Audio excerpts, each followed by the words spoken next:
everybody. Hey, I'm Jim Edenfield. This is my partner, Tim Emery, and we're here to talk to you today about Focus Staging Company.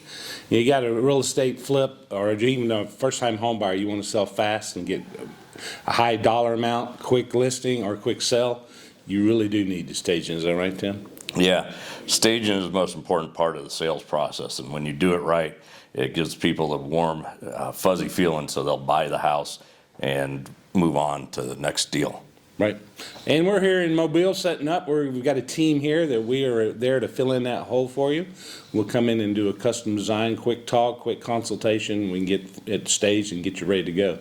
You can find out our contact information at focusstagingcompany.com. One word, focusstagingcompany.com. Or give me a call at 251-455-8046. Today we're going to do a 2025 State of the Market with our panelists up here, Corey Maxwell, Chad Hampton, and Tripp Baldwin. We're going to talk about what to expect in terms of the real estate market for 2025. But before that, I want to do a quick thank you for our sponsors, and then we'll do a quick around the table intro of who we all are and what we do in the real estate world. So we have 3 sponsors, and our sponsors are really what make this possible. It's free, open to everyone, and so our sponsors pay for all the amazing food that we have and the videography so that we can post this on YouTube for people that aren't able to make it. So our first sponsor is Invest Success and Jim Edenfield. If you want to tell us a little bit about what Invest Success does. All right, good morning, everybody. Glad to see you on this sunshiny day. Sun shining somewhere. Hey, I'm Jim Edenfield from Invest Success. I've spent 15 years living in the Mobile area. I was here in the Coast Guard and retired here, and I've since then I moved out to Colorado. My partner and I, we are Invest Success. We're a hands-on, face-to-face coaching and mentorship program. We teach classes in Denver, and we've got a boot camp that we were here in October. We did it in Denver in January. We'll be back probably this year doing another boot camp in Mobile, and we've started also doing classes down here. We're going to probably try to do it once a month. And where we hold our classes in houses actually going through the flip. So you see the down and dirty of what a flip is. Because what you see on TV through HGTV and all that, that's crap. Don't listen to it. There's nothing real about reality TV. So we love working with Mar. She's our agent of choice. She finds us deals. We work with Mr. Corey over there. He's got the insurance you need. It's so easy squeezy. Even I can do it. We've got, I think, 5 projects going on. They're all covered by him, and we love him. Another guy that's going to be you're hearing from, Mr. Tripp. He is our go-to guy when we have a question about anything in the Bay Area, and he's a sharp individual, so you're lucky to hear from him today. Second part of what we do is also a Focus Staging Company. As I said, we've got 5 projects in Mobile. 2 are on the market. One's going to go on the market, Monday maybe? So we were going to stage it. You know, you're going to hear about staging a lot of times. I don't need to stage it. It's hard for people to walk into a house and picture them living there. Our biggest complaint in 2 of our houses, they're small houses. People going, my bed won't even fit in this room. It's too small. So we're putting queen-size beds in the rooms to show, yeah, your bed will fit. We're doing the minimum stuff, doing some knickknacks, couches and sofas, dining room. Give it that looked-in feel, not just the empty going, I don't have a clue what I'd do with this. We set up the company yesterday. We went and got my first truckload of furniture. We got it in the house. I'm staging it this weekend. So if you got flips, I promise you staging does help sell, and we can work something out with you. Thank you, Mark. Awesome. And if there's all of you, especially if there's any other agents in the room, we all know that a challenge in our market is all the staging companies that exist here are very, very expensive. They're geared towards the high-end luxury side of the market. There's a huge gap to fill the non-luxury side of the market in a way that makes financial sense. So I'm super excited about this new staging company. All right, our next sponsor is Big Insurance with Corey Maxwell. If you look on this page of your handout, the back of, yes, page 2. Corey, like Jim said, they have a great insurance program geared towards investors. They are our go-to guys. Corey, you want to talk about what you guys do real quick? Okay. We are your go-to. Hey, I'm Corey Maxwell. Got my business partner, Jason Henderson, here with me. And yeah, we're the co-founders and co-owners of Big Insurance. et al., I should say. But anyway, our focus in big insurance is exclusively in the investment real estate space. So if you have a non-owner occupied property, that's what we can insure. All right. We have programs that are semi-exclusive in the single family space, which is where most of us operate. We also have programs in the multifamily space and commercial insurance as well. 49 states that we're licensed in for single family, 50 for multifamily and commercial. And anyway, I've been at this for 27 years or so. Jason and I have both been in it 25 plus. We met in the business, become like brothers. So here we are, Mutt and Jeff. But as far as, insurance goes, and I'll get more into this in the presentation, the solutions are becoming tougher to find. They're having more restrictions and lots of underwriting and questions beyond the norm. So more of that is coming, and we eliminate that issue. If you bind your coverage with us, it's good for as long as you pay your bills. So super simple, super easy, available in 49 states. So wherever you are, we're right there with you. And we're also investors too. So we're in the fight every day, just like everybody else. Anyway, thanks. And then our last sponsor is Movement Mortgage, Chad Hampton. Hey, Chad Hampton. I'm in the Orange Beach, Alabama office, but technically I'm the only office south of Montgomery. Do pretty much the whole Southeast, but most of my business is focused in Mobile, Baldwin County, south half of Mississippi, and like the Florida Panhandle. I do some investment work in like the Smoky Mountains area too, but yeah, so do lots of things that would probably fall in your wheelhouse, whether it be fix and flips, DSCRs, lots of stuff like that. Reno loans, whether that be purchase renos or refi renos, which a lot of those things are done to fix, issues. Something comes up on an appraisal and can't work a deal out. We can add a reno compartment to fix that, and a component to it. But yeah, we do lots of condos, and I think we have second largest market share right now in Baldwin County, and there's two of us in this office. My partner's also an investor himself, and he has some other licenses, including Hawaii, where he moved from. So we're here. We invest our own money in the area as well. So pleased to be invited, and nice to meet you all. And Chad has he just put together a good BRRRR loan package, which not that many people do. So that's good to know. Okay, we're going to do a quick round the table so we know who's sitting here. So just your name, what you do, and what you do in real estate. So I'm Maura McGraw. I've been a full-time investor for almost 8 years, do flips, rentals, and rent to own. And I'm also an agent that focuses on investors with Water's Edge Realty. Do you want me to stand up? Yeah. Okay. Hi, I'm Jessica. I introduced myself to quite a few of y'all when you came in, so welcome. I am a realtor here in Baldwin County as well, and I also do Mobile, and I've been working with Mara and helping her out with anything, but I also do regular residential real estate. Hi, I'm Hannah Bickford. I'm also a realtor here in Baldwin County at Water's Edge. Also been helping Mara, loving it, gaining so much knowledge. I'm also licensed in Louisiana, and I work primarily in the Northeast region. So like anywhere from Ruston to Vicksburg, obviously Louisiana line. Hey there, Michael Maxey. I'm a residential realtor with J Park Gulf Coast, hyper focused on the Eastern Shore, from the area, from Daphne, graduated there many moons ago. Currently live in Spanish Fort, and I'm starting to work with more investors. So I'm just trying to expand my network and database to help find them some good spots and dip my toe into it myself. So. Hey, I'm Miranda with Point North Insurance. We're the biggest independent agency here in Baldwin County. We handle all things insurance. I am Natalie Conrad. I have been working with Maura, who's helped me with a couple of fix and flips, looking at my next deals and looking for PMLs. I'm still Jim. One thing I didn't mention about when we talked about, we've got our 5 deals in here in Mobile.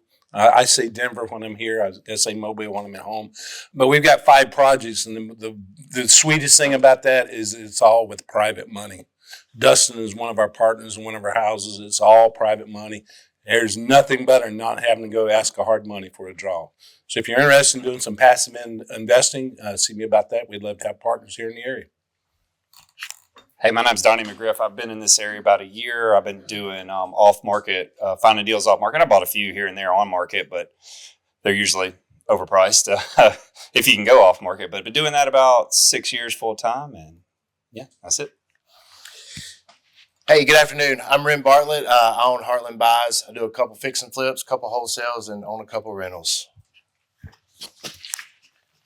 Hey, everybody. I'm Eric. My focus is mostly commercial, apartments, retail, and a few choice house flips. Hey, my name's Lee Waldrop. Revitalize Realty. Been investing residential real estate, fix and flip rentals since 2011. We help people passively deploy the BRRRR strategy. So we help people find, renovate, and manage single family houses around the Gulf Coast. Okay. I've got to stand. I'm Christine Jefferson. I started investing in 2008 in single family properties. I've done everything except for a subject to.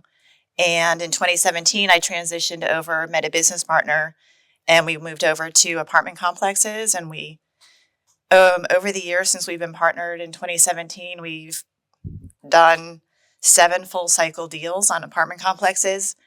We've raised over $24 million and over 1,500 units across all the acquisitions. We have 1 left, and we're the owners, operators. We're the syndicators of these complexes. Oh, and now we're moving over to land. Hi, I'm Bill Nazzaro. I retired down here from the Denver area about a year ago, and I just wanted to learn more about Gulf Coast real estate investing. Hey, I'm Tripp Baldwin. I own Assured Appraisal Company and Advanced Appraisal. Been doing this since 2008. Have seen just about everything there is. Specialize in residential.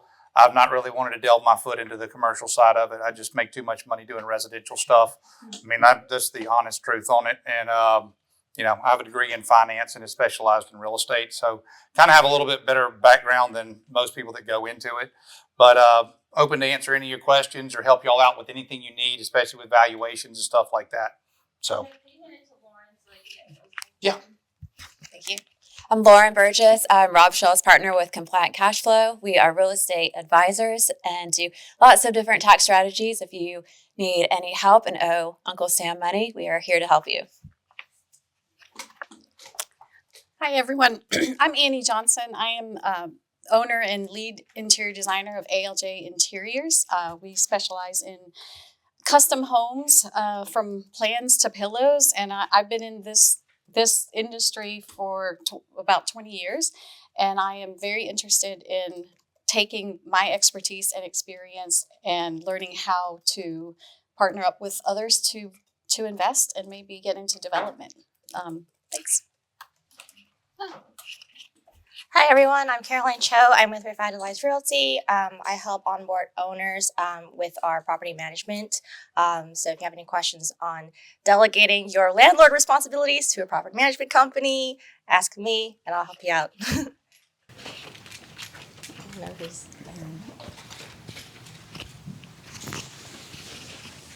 Oh, sorry.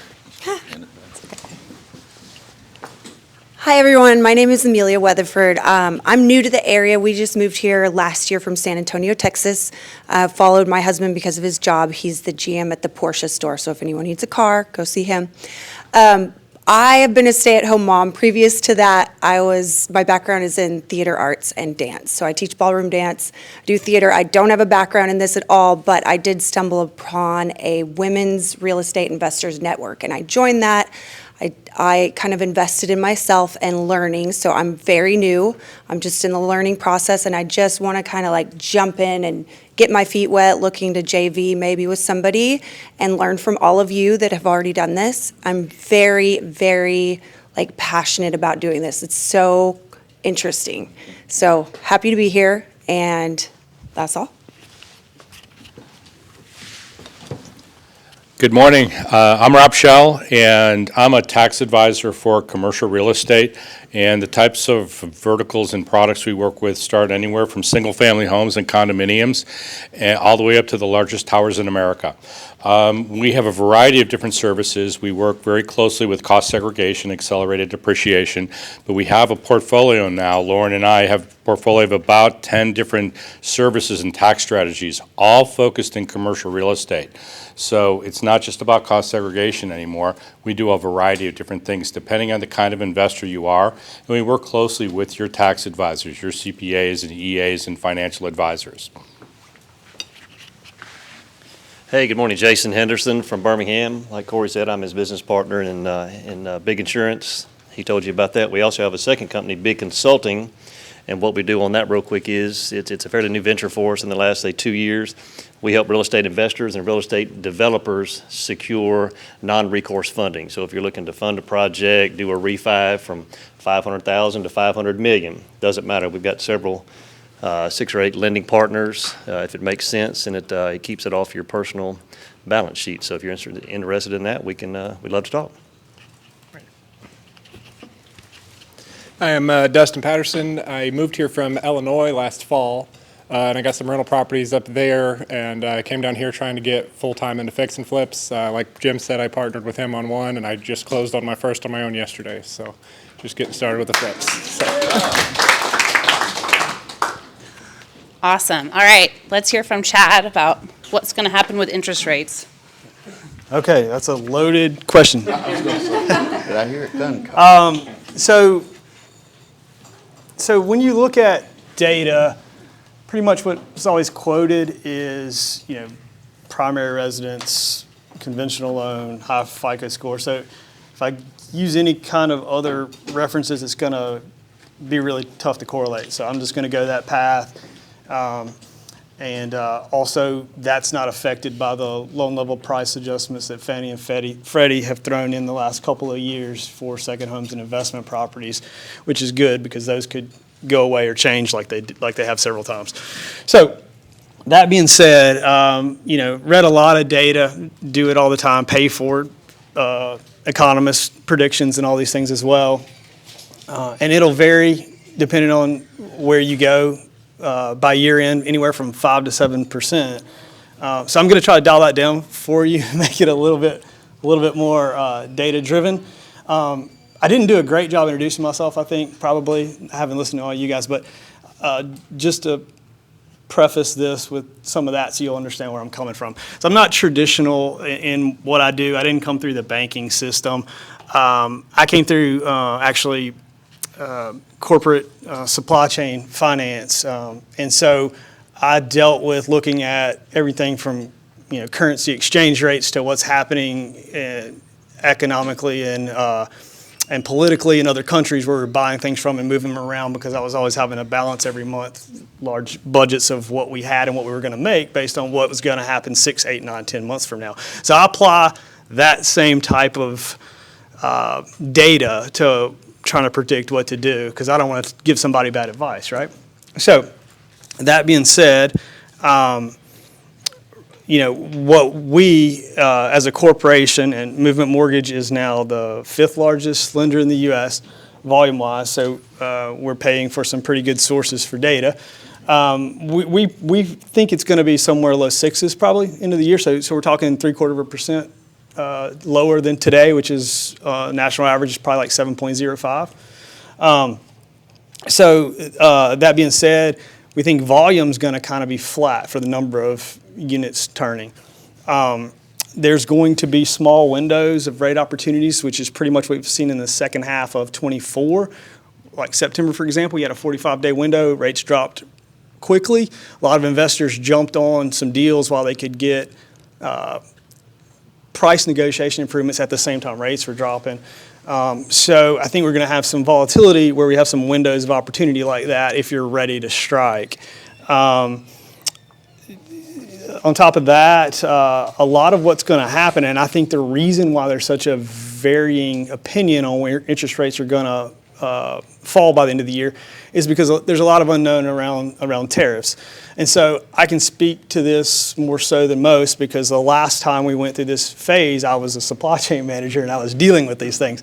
And if we get into a trade war, countries will do things like causing problems at ports for shipping, which costs companies more money and they have to do things in turn. So I think the ability to predict what we're going to see in interest rates is going to be a lot easier as soon as we define exactly what we're putting tariffs on. So right now, as we look at a broad thing, we're thinking, not knowing which materials are going to cost more, they're just saying, okay, inflation is going to be higher. But when you define that it's cars or interchangeable parts or chemicals or what have you, then the risk of inflation for a customer's daily spending will drop because it'll be defined to certain areas, right? And then it'll be a lot easier to predict. So in the next quarter, I think we can get a much better way to say, okay, 6.3 or you see what I'm saying. So that being said,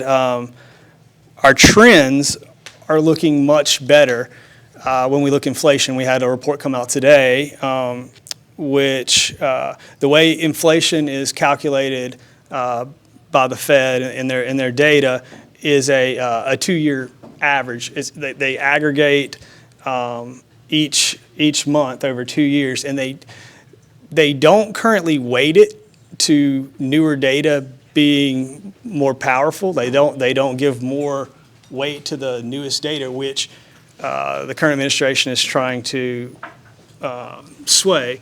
And being that I used to be in forecasting, that is something that I really support because it makes a lot of sense. And I've argued for that for a long time. I don't understand why they don't already. But that being said, so I believe this morning's numbers were 1.56, for December. So it replaced the smaller numbers. That's why it looks like we're not making any traction. But if you look over the course of the 24 months, the trends are going in the right direction. So the 3-month run rate, if annualized, would be 2.1%, where our current core inflation is 2.8. So that's much better. If you look at 6 months, it's 2.3. Still much, much better. I was just making some notes while I was looking at the release this morning. Going forward, the forward look on this should be in our benefit for interest rates because January's number that will be replaced in February is almost 0.5%. It's 0.498. So you look at December's was 0.156. That's way, way less, right?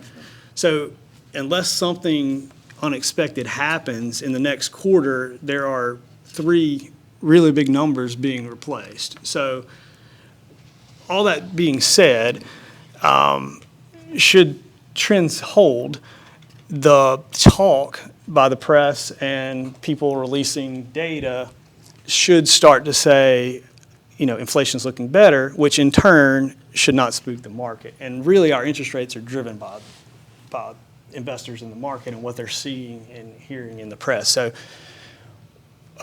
So if real data trends hold, we should get some opportunities for rates to drop sooner than later. So that's kind of an overview of what I would expect.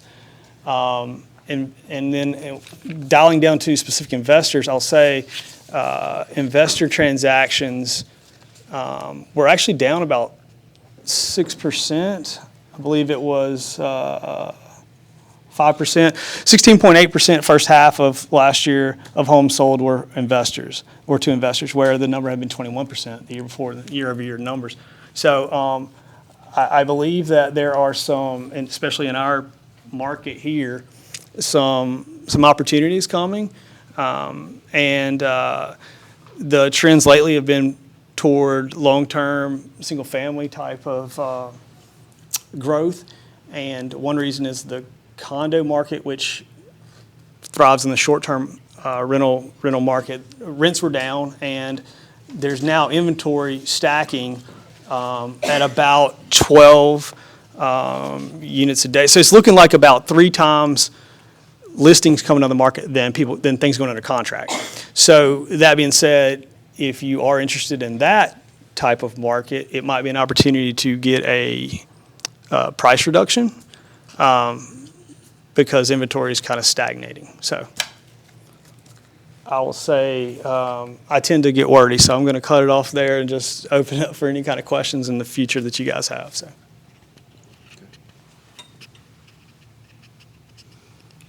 So I'm not a data guy. Okay. I'm a gut guy, All right. and I have one. Yeah. Too large for my own good, but so if you don't mind, because I do understand the gist. So is that going to give us more buying power? Is the net? So yes, it should, because.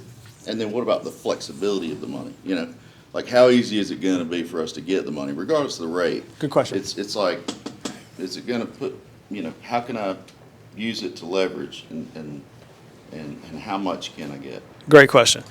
So I'll say 70% of my business is investor driven, and I spend lots of times figuring out cash flow and things for people, whether I wind up working with them or not. I try to learn from every one of you guys. This is kind of why I wanted to be part of the group. So to answer your question, yes, buying power should increase. One, you should be able to get a better purchase price, and two, as rates drop, your cash flow opportunities increase, right? Lending standards tightened quite a bit last year because the goal by the Fed was to, in their argument, give opportunities to first-time home buyers and take it out of the cash flow of people doing second homes, turning them into Airbnbs. There have been no, for probably 6 months, no changes tighten them anymore, right? So I don't see any policies on the horizon that should make it worse. So by now, people are finding out the flexibility in the new rules. And so there's some opportunities there as well. There are lots of things you can do to qualify when you're not showing large pieces of income, which helps as well, including projected rents. You know, you can use 75% of those, even though you don't own the property yet. There's lots of things. And then DSCR loans, you can get those even if it's a loss. At 0.74, I think, is the minimum. So 1-to-1 would be break even. So there are lots of opportunities if you go into the non-QM space, which just means it doesn't follow all of federally insured loan regulations because it's private investors. Private investors being big people like Goldman Sachs. But great question. Anyone else? Sorry if I bored you guys. Want to go Tripp? Yeah. I actually enjoy that kind of talk. I have one question. What other investor, just out of curiosity, do you do commercial loans as well? And what other investment do you do? Yeah, I do lots of, because I think of things in broad terms, I do lots of very difficult outside the box types of things, which is why I mentioned non-QM. That route I can do all kinds of things, from using bank statements to investment histories to, you know, all kinds of things like that. Yes, I can do commercial. I don't control them in-house. And whereas a lot of the non-QMs, even though Goldman Sachs might be the backer or Citibank or whoever, I still control them. And I prefer that way, but I can do them. I will broker them. And I have 20 some odd options that way as well. And those can vary through the whole gambit of commercial lending.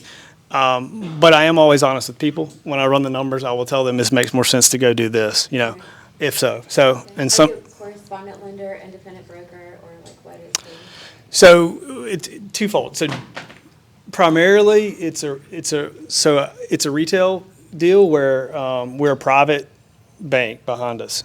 But then I have the broker side too with, I think it's 24 broker relationships that I have. So I can do both.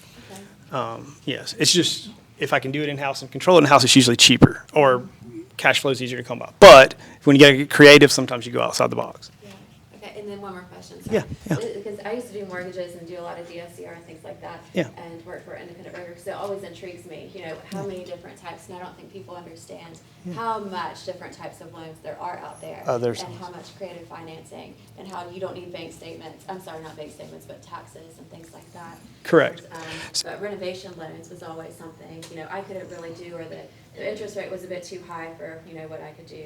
Sure. So that was another question. A great point. So with a bank statement loan that you mentioned, you're actually not allowed to show tax returns or they become ineligible. So there's lots of things like that. That's why I like for people to just call me and just let's talk it out, and I'll say, okay, we can do this, this, or this, or I know a guy, or whatever. So on the other side of that, the reno loan is really interesting.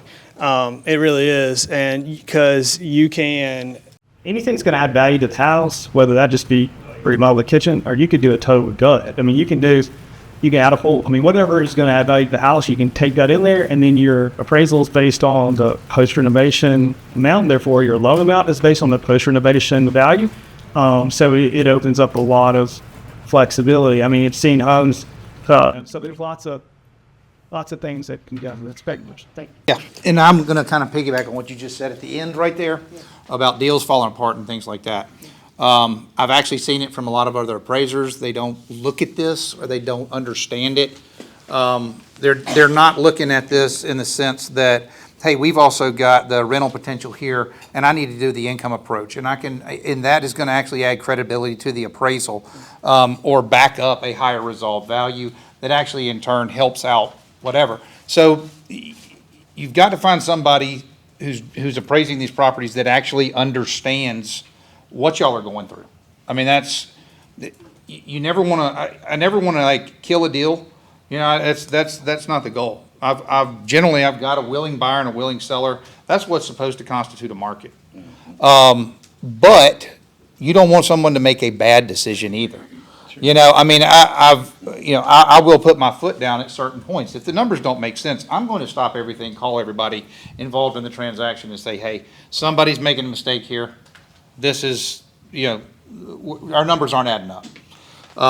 But, I'm sure you've seen some deals fall apart because, say, we came up $10,000, $20,000 short here or whatever, and maybe they're not looking at all the approaches or doing something properly. But I want to talk kind of about the broad overview of what I see in our market. There's some good areas, there's some hot areas, and then there's areas where I think, the market is actually going to be moving to. I do the most amount of investments that I see is over in Mobile right now. There's some that are in Baldwin County, but Baldwin County prices have generally already seen that increase, and the deals aren't necessarily there, or there's too many sharks in the water that are just circling. I think you had mentioned Bay Minette about wanting to see what I'd seen up there. I have been seeing some deals up in Bay Minette, but I actually just did a search this morning just to see what I could find. I found 2 houses for sale under $150,000 in Bay Minette. That's it. And everything else is sold. So you've got a lot of competition up there, but I do see activity moving into that area. And I have seen those properties being done, and they're getting a very good price per square foot. So if you can find a deal there, more power to you. The probability is don't let it hit the market. If it hits the market, then there's going to be a lot of people competing for it. In Mobile, the West Mobile area, where you're looking at your houses that are 1,200 to 1,400 square feet, maybe up to 1,600 square feet, those are the prime houses right now. You're going to get a dual-use property out of that. Even if you can't sell it, you could turn around and rent it. And always say have 2 things that you can do with anything you're buying. We don't know what the market holds going into the future. Anything can happen. You can have a black swan event and, you're sitting on something. But people still need a place to live, so they can rent a property. Overall in our area, rents have been increasing. They had just been flat for years. Years and years and years in both of these areas, with a little bit of an increase here and a little bit of an increase here. I'm now seeing properties that were renting for $700, $800, $900 a month. They're all of a sudden getting $1,300, $1,400, $1,500, $1,600 a month now. I mean, easy to cover a lot of the properties that you're actually doing and renovating, cover all your bills and everything. You know, it can almost take care of the entire problem as you go through it. One of the best areas that I see right now is, you know, Cody Road, north of Ziegler. You get out there, there's a lot of houses that were just kind of dated. You know, your 1950s, 60s, 70s houses, but they're these small 1,100 square foot houses to 12, 13, 1,400 square foot houses. And you can make a really nice return on those right now. The price per square foot that I'm seeing over there, you can get 135 to 145 a square over there. And I mean, you're buying them for, you know, pennies on the dollar. You know, those houses, it just kind of, it's not a price per square foot in terms of how it works on the front side of it, but you're kind of getting, if you can get something in $50,000, $60,000, $70,000 range, you're generally going to make money.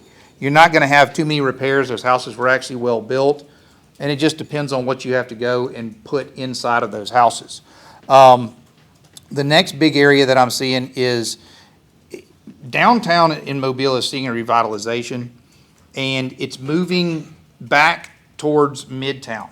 So it's moving towards the west, and it's spreading out. Like Spring Hill Avenue is the top of that area, and it goes all the way down to I-10, and it's moving towards where the new airport is going to be. Those properties right there, if you're on the edge of where that activity is happening, you'll see, you can go and drive down the street and you'll look and you'll see, well, there's a totally renovated house right here, and then there's something that I wouldn't buy for $20,000 next to it. But you just kind of have to find those areas. It can still be a little street to street in that area, but that's where it's moving to. And with what's going to happen with the airport, you're going to have good opportunities if you have staying power or holding power in those markets. Like if you can kind of get ahead of where it's going and go over towards Michigan Avenue or on the other side of the west side of Michigan Avenue, there's some houses in there that, you know, I mean, you're talking $20,000, $30,000 houses. And that airport's going to need support facilities, commercialization, stuff like that in and around there. And all of that stuff is going to go through a revitalization. Now, that may be a longer holding period if you're going that far out. You're looking at that, you know, 2 or 3 or 4 year horizon on something like that. But that's the best spots that I see in the market. The next place that I see is going out to Theodore. There's a lot of opportunity in that area. You know, north or south of I-10. I've seen more on the south side of I-10 around, it's like Woodside and what is that road? Grand Bay, is it Grand Bay Wilmer that cuts Schillinger and then Schillinger turns into that road right there, and it crosses over the interstate. And there's a humongous subdivision in that area. And there's a lot of stuff that's been picked through over there. But I mean, the prices on the resale side just continue to increase. Like, I mean, I was seeing them where they were getting $215 for these houses. Then all of a sudden they're getting $225 and $235 and then $245. And I mean, I get the appraisals and I look at it, I'm like, well, the comps are still there. So the market is still showing those increases, which tells me you can still pay a little more on the front side and still get your money back out on the back side. And it's a hot market. People want to be there. And, you know, you're proximate to I-10, which, you know, you got an easy shot to downtown, or if you work over in Pascagoula or whatever, you can get on I-10. So, you know, that's a good area, and you can kind of follow that I-10 corridor, and I think there's going to be a lot of activity that happens around that corridor and make money there. Other than that, it can be hit or miss anywhere you go in Mobile. So what you want to look for is something, right now with where our market is, we don't know what the future holds and how rates are going to be, what's going to happen with the economy, any of that stuff. But I've just been saying, be a little more on the conservative side instead of paying 60 or 70. See if you can get it down to 50. So you've got a little bit more room on your margin that you can make. You don't have to get the top dollar if you're still making profit, and you still want to stay in your correct margins when you're doing all of this. But what I'm seeing overall is that you can get the top dollar sometimes, but you're not necessarily always going to get it. And I mean, I got one that's in the neighborhood I live in that I've seen that's a rehab, and it's been sitting there. And I had told them, I did the appraisal on it, and I told them, this is the price that this is going to command. And they have listed it $25,000 over that price, and it is still sitting there, and it's not going to sell. Like, you've got to be willing to accept or have that margin within that. Okay, if I'm not getting activity within the first 15 to 20 days of listing a property, it's going to be overpriced. And I can almost tell you that from just looking at the market. So be willing to come off of your price to get something moved and move on to the next one. I am seeing inventory climb on the market, which is a big thing right now. And I'm seeing it on that stuff that, let's say the market's telling me that all houses in this area are generally worth about $200,000. And I'll see the ones that are priced at $205, they're going to have 70, 80, 90 days on market with zero activity. I'll see the one that's at $195 or $190, that thing's gone in 10, 15 days. So you got to do the math on it. I mean, you got carrying costs on everything. You're paying your debt service on something. You've got to look at it in the sense that I can take a little bit less here, not pay 2 months worth of mortgage notes and everything else on it, and move on to the next one and get something done.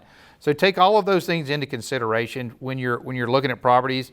Run through the MLS, pull you some sales, look at that day on market, and see where that sweet spot is. You want to get something you want to see where the houses are selling. This house sold in 30 days and this house sold in 20 days. You want to actually look at those things and see that that's going to be your proper price range. That's going to be your competitive price range. You don't want to be like, well, there's a great comp over here. It sold 189 days. And it took that long for them to sell it, and they got $10,000 more than you should be asking. That doesn't mean you're going to get that extra $10,000. It means you're probably going to sit on that house for 10 or 12 months to get it. So just be smart about what you do. I'm always open to answering any questions or anything. I don't charge for if someone just calls me and says, hey, what do you think about this? I cannot give you a value. That legally constitutes an appraisal, but I'll tell you what I can do. I can look through the MLS and I will click the comps that I think are relevant to the property you're looking at, and I will text you back a picture of that. You can make your own decision, and I'm not giving you any numbers, I'm not giving you any appraisal, but that helps you to say, I'm in the correct range. And the reason that generates business for me is, I'm going to get a personal appraisal, or I'm going to get a referral, or I'm going to get something off of it. And it takes me 5 minutes to do this. I've been doing it for going on 18 years now. So these things are simple for me, and I know what I'm looking at. So, I've got a stack of cards down here. You are more than welcome to reach out, and I mean, I'll answer any questions or spend time with you. I mean, Dustin, he and I went to lunch the other day and just went over all of this, just having lunch. So, I mean, I'm open to doing any of that stuff. I know I've taken up a decent amount of time, so go ahead and pass it on to you. Go. You all, okay? Yeah. Questions? Do what? Oh, I am? Okay, that's good. So, you were, if I understand right, you were talking about Midtown, the focus being growth towards Brooklyn. Look for appreciation in that area. Well, it's not so much Midtown, because I consider Midtown to be, on that Government Street corridor right there, Government Street and Airport, where they kind of come together and around the loop. Right. That's more your Midtown and up to Dolphin Street. So south of Government Street and going down to I-10, that's where your opportunity is right now. And it's moving out of downtown, because they've already crossed streets like Marine Street and everything else in your Oakley district and all that stuff. That has been done or is in the process of getting done. So you almost want to be a block or two ahead when you're looking for properties over there. And you will notice that you can drive some of those streets and you'll see a completely renovated house and then something on the street that, yeah, I mean, someone could, yeah, I mean, you see it. But that's how you kind of know, all right, well, this is a street that this is going to happen on. Like, I mean, I'm redoing a house right now on Howlett Street, which, you know, that's right on that cusp. I've owned it for a long time. We bought it as a bank foreclosure. I paid $37,000 for that house. You know, was able to rent it for 6 years, and now it's time to renovate the house and either turn it into an Airbnb or sell it. But I know that market is moving there.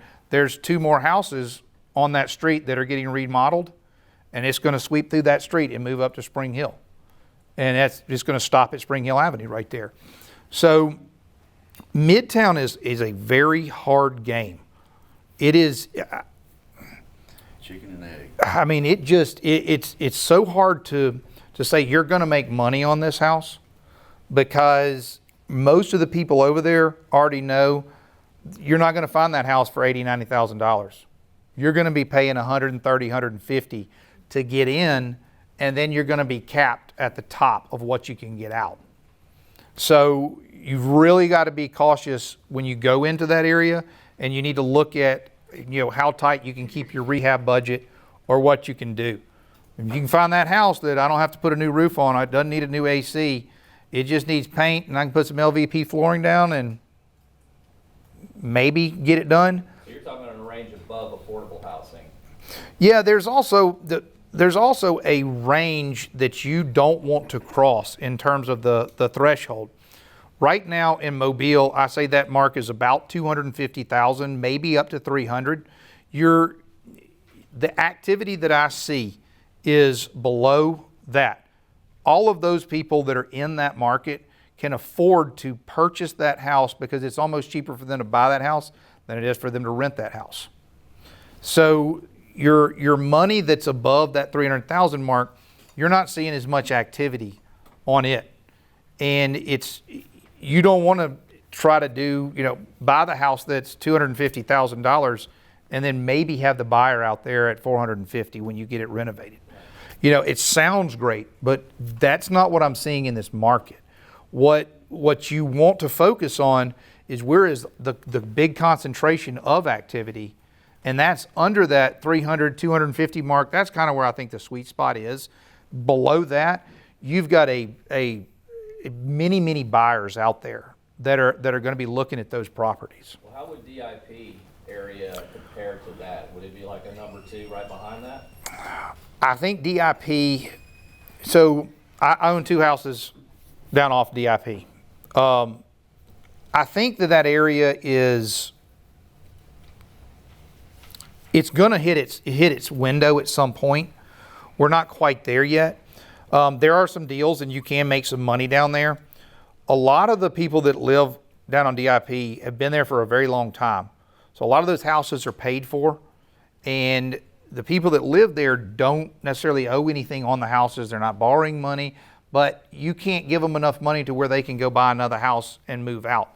So that area is kind of stagnated a little bit. It's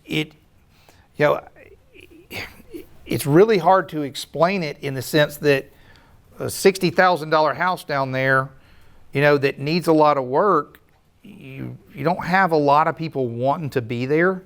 So you're not going to have that drive like you would in a market where there's a lot more houses that are getting renovated and revitalized. I think Brooklyn is going to bring some good, you know, revitalization of that area, but I think that's your 2 or 3 year to 5 year horizon on DIP. Believe me, I want it to happen. I mean, I really do. You know, I've got a house on the bay there, but the house across the street from it is a $30,000 house. Yeah, you have the flood insurance problem. And I can't, they won't sell it to me because they can't afford to go anywhere else. Yeah, the question is like, when does DIP get its Taco Mama? You know, when does it get its? That's funny you say that. It's sort of like my neighbor over there on the bay always says, we need like a $20 pizza down here. And what he means is we need the people that can afford that to start coming into the area and revitalizing that area. You know, I mean, I'm not going to do my grocery shopping down there. I'm not going to Food Champs or Greer's. You know, I have to drive all the way across town if I want to go shopping down there. So the infrastructure and everything, I think you're going to, when it starts to turn, you'll be able to see it and everyone will be able to see it. But I don't think it has started yet. There are some opportunities, don't get me wrong, but that's the area that I don't think it's quite right yet. Gotcha. Last question. I know I'm hogging the mic. Bay Minette, you say Bay Minette, you're seeing a lot of potential there starting to finally take place. Bay Minette has been on the edge of a boom for decades. It's finally here. I cannot say that because I agree with exactly what you just said. You know, Bay Minette seems like it's going to cross the finish line, and then it's like they moved that finish line 10 more yards. I don't think it's going to move. You know, but I do see, I've seen more activity in Bay Minette in these last couple of years. Whereas I was not seeing it, you know, I'd be like, oh, dang, I got an appraisal in Bay Minette. Now I got to drive all the way up there and whatever. Now I'll be like, I got an appraisal in Bay Minette. There's a good chance that another one's coming in this week, which is kind of shocking. You know, there's a good chance I'm going to have one. It may not be in Bay Minette, but it may be in Stapleton or somewhere around there or just south, but north of I-10.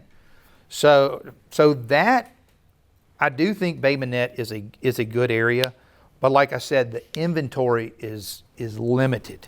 I got a contract there 2 days ago. Yeah, Bay Minette. Yeah. And I would concur with him when he was asking about the activity. When you were asking about the activity, I'll say Midtown South there. Mhm. I've seen a pretty big buyer uptick in interest in the past couple of weeks. And typically, our market is about 45 days behind Birmingham's as far as when activity goes up and down and what have you. And that kind of lines up because my colleagues there at our offices there saw this a month ago, you know, so it looks like things are picking up. So. Yeah, and I'm all of a sudden, like, end of December and beginning of January was kind of dead on the investment stuff that I was seeing. It really just, you know, and it didn't worry me, but that's just kind of a transition period. But then all of a sudden I get, you know, 5 appraisal orders in for, you know, investment properties. I'm seeing them with the rent schedule or whatever. So I know that moving into February, there's going to be activity. And you know, I can only judge off of what I see, but to me, it feels like it's picking back up, and that investor sentiment is starting to come back into the picture, and we can make money again. So, you know, but you still got to stay within your margins, and I can always harp on that. You've just got to stay within your margins and don't try to put an outlandish number on something or think, hey, I'm going to get something, you know, that you might not. Hey, quick question. Well, first, Bay Minette. I saw a press release yesterday for Bay Minette that there's a 4-story hotel going in and a Big Mike Steakhouse. And I saw a picture of the Big Mike Steakhouse. It's a large building. So that tells me the economy is kind of shifting and they're getting ready for more higher quality living and amenities in that community. And when that starts happening, more of that's going to happen, and then the housing market's going to follow too. I agree with that. I mean, and it's Bay Minette's always been on that cusp. Yeah. And I think when Bay Minette finally does go, it's going to go. And there's a lot of stuff that's been picked through over there, but I mean the prices on the resale side just continue to increase. Like, I mean, I was seeing them where they were getting $215 for these houses. Then all of a sudden they're getting $225 and $235 and then $245. And I mean, I get the appraisals and I look at it, I'm like, well, the comps are still there, so the market is still showing those increases, which tells me you can still pay a little more on the front side and still get your money back out on the back side, and it's a hot market. People want to be there. And you know, you're proximate to I-10, which, you know, you got an easy shot to downtown, or if you work over in Pascagoula or whatever, you can get on I-10. So you know, that's a good area, and you can kind of follow that I-10 corridor, and I think there's going to be a lot of activity that happens around that corridor and make money there. Other than that, it can be hit or miss anywhere you go in Mobile. So what you want to look for is something, right now with where our market is, we don't know what the future holds and how rates are going to be, what's going to happen with the economy, any of that stuff. But I've just been saying, be a little more on the conservative side. Instead of paying 60 or 70, see if you can get it down to 50. So you've got a little bit more room on your margin that you can make. You don't have to get the top dollar if you're still making profit, and you still want to stay in your correct margins when you're doing all of this. But what I'm seeing overall is that you can get the top dollar sometimes, but you're not necessarily always going to get it. And I mean, I got one that's in the neighborhood I live in that I've seen that's a rehab. It's been sitting there. And I had told them, I did the appraisal on it, and I told them, this is the price that this is going to command. And they have listed it $25,000 over that price. And it is still sitting there, and it's not going to sell. Like, you've got to be willing to accept or have that margin within that, okay, if I'm not getting activity within the first 15 to 20 days of listing a property, it's going to be overpriced. And I can almost tell you that from just looking at the market. So be willing to come off of your price to get something moved and move on to the next one. I am seeing inventory climb on the market, which is a big thing right now. And I'm seeing it on that stuff that, let's say the market's telling me that all houses in this area are generally worth about $200,000, and I'll see the ones that are priced at $205, they're going to have 70, 80, 90 days on market with zero activity. I'll see the one that's at $195 or $190, that thing's gone in 10, 15 days. So you got to do the math on it. I mean, you got carrying costs on everything, you're paying your debt service on something. You've got to look at it in the sense that I can take a little bit less here, not pay 2 months worth of mortgage notes and everything else on it, and move on to the next one and get something done. So take all of those things into consideration when you're looking at properties. Run through the MLS, pull you some sales, look at that day on market, and see where that sweet spot is. You want to get something you want to see where the houses are selling. This house sold in 30 days and this house sold in 20 days. You want to actually look at those things and see that that's going to be your proper price range. That's going to be your competitive price range. You don't want to be like, well, there's a great comp over here. It sold 189 days. And it took that long for them to sell it. And they got $10,000 more than you should be asking. That doesn't mean you're going to get that extra $10,000. No. It means you're probably going to sit on that house for 10 or 12 months to get it. So just be smart about what you do. I'm always open to answering any questions or anything. I don't charge for if someone just calls me and says, hey, what do you think about this? I cannot give you a value. That legally constitutes an appraisal, but I'll tell you what I can do.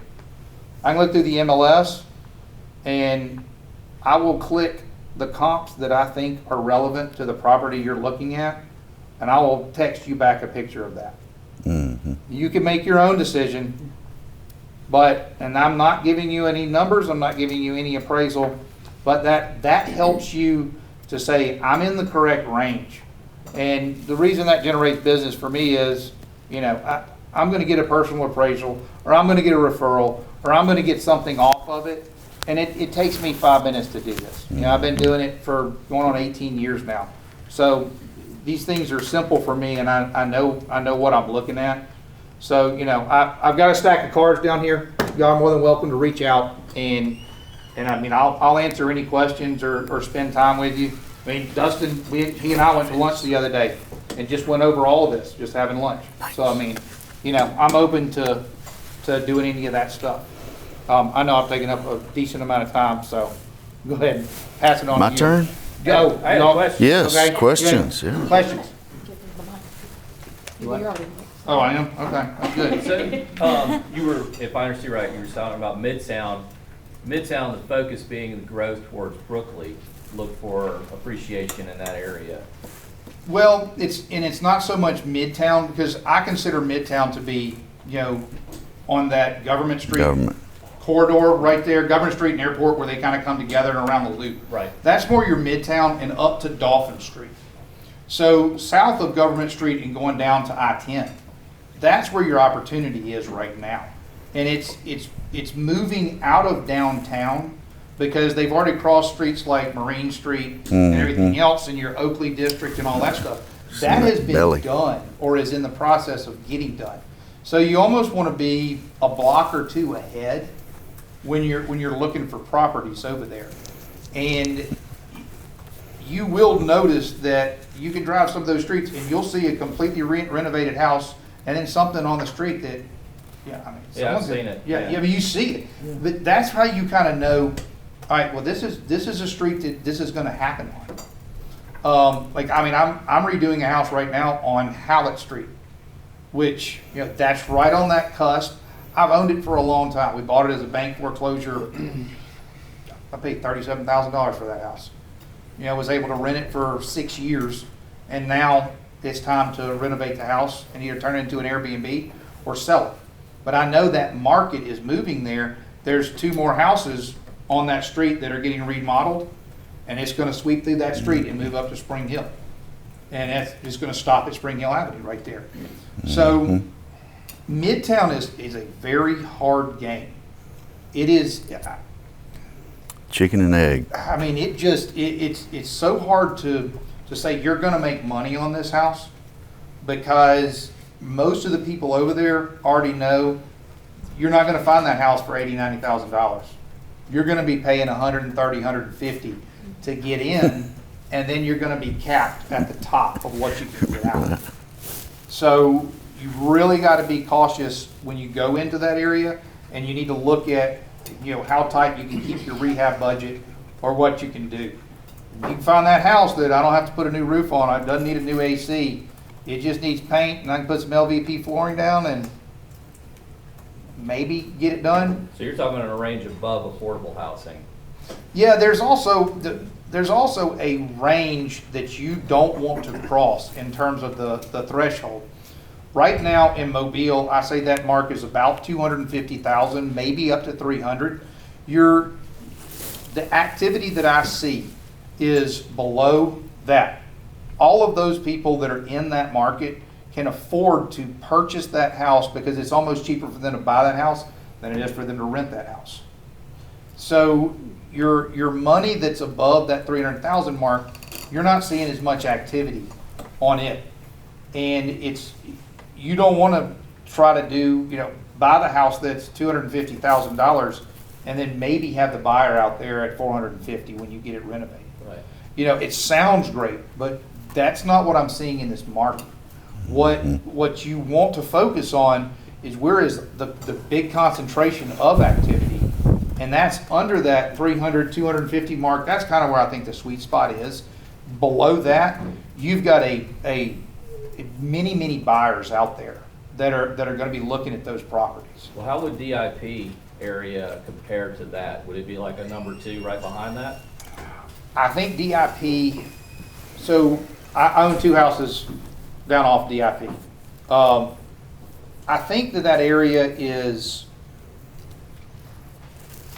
it's going to hit its window at some point. We're not quite there yet. There are some deals and you can make some money down there. A lot of the people that live down on DIP have been there for a very long time. So a lot of those houses are paid for, and the people that live there don't necessarily owe anything on the houses. They're not borrowing money, but you can't give them enough money to where they can go buy another house and move out. So that area is kind of stagnated a little bit. Stop. It's really hard to explain it in the sense that a $60,000 house down there, that needs a lot of work, you don't have a lot of people wanting to be there. So you're not going to have that drive like you would in a market where there's a lot more houses that are getting renovated and revitalized. I think Brookley is going to bring some good, revitalization of that area. But I think that's your 2 or 3 year to 5 year horizon on DIP. Believe me, I want it to happen. I mean, I really do. I've got a house on the bay there, but the house across the street from it is a $30,000 house. Yeah, it's a flood insurance problem. And I can't, they won't sell it to me because they can't afford to go anywhere else. Yeah, the question is like, when does DIP get its Taco Mama? When does it get its? That's funny you say that. It's sort of like my neighbor over there on the bay actually always says, we need like a $20 pizza down here. And what he means is we need the people that can afford that to start coming into the area and revitalizing that area. I mean, I'm not going to do my grocery shopping down there. I'm not going to Food Champs or Greeters. I have to drive all the way across town if I want to go shopping down there. So the infrastructure and everything, I think you're going to, when it starts to turn, you'll be able to see it and everyone will be able to see it. But I don't think it has started yet. There are some opportunities, don't get me wrong, but that's the area that I don't think it's quite right yet. Gotcha. Last question. I know I'm hogging the mic. Bay Minette, you said Bay Minette, you're seeing a lot of potential there starting to finally take place. Bay Minette has been on the edge of a boom for decades. Are you saying it's finally here? I cannot say that because I agree with exactly what you just said. Bay Minette seems like it's going to cross the finish line, and then it's like they moved that finish line 10 more yards. I don't think it's going to move. But I do see, I've seen more activity in Bay Minette in these last couple of years, whereas I was not seeing it. I'd be like, oh dang, I got an appraisal in Bay Minette, now I got to drive all the way up there and whatever. Now I'll be like, I got an appraisal in Bay Minette. There's a good chance that another one's coming in this week, which is kind of shocking. There's a good chance I'm going to have one. It may not be in Bay Minette, but it may be in Stapleton or somewhere around there, or just south, but north of I-10.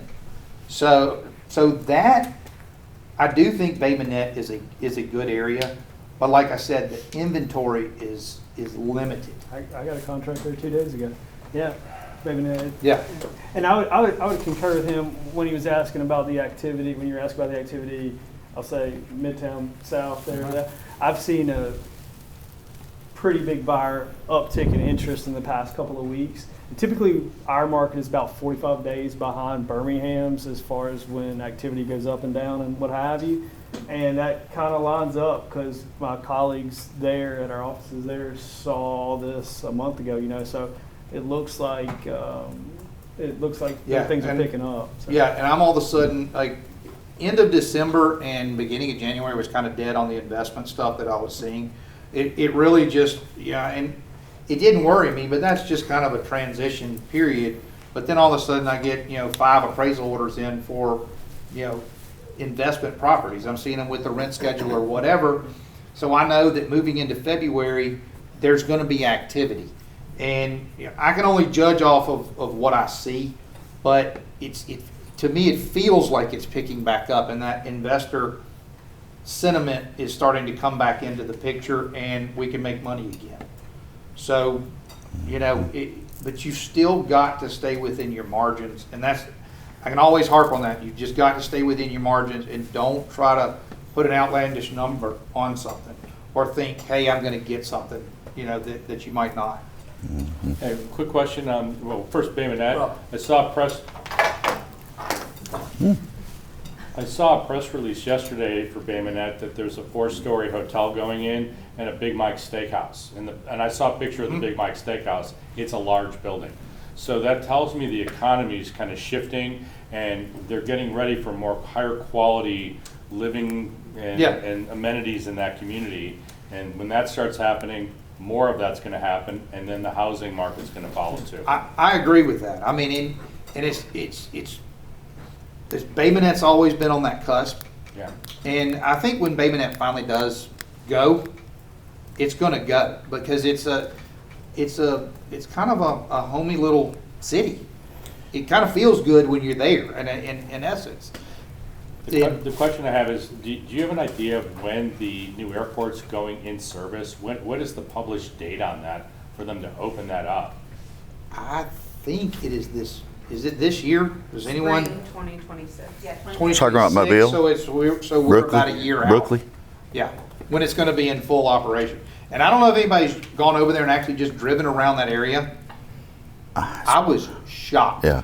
at how nice and clean it is over there as compared to what it was if you'd ever driven around Brooklyn Field beforehand. It blew my mind, which that tells me that, you know, like I said, just on the other side, there's no room down there for support facilities for that airport on the south side of I-10. You're crammed in with the bay. Yep. They don't have any more room. So what do we need to service an airport? We're going to need hotels. We're going to need convenience stores.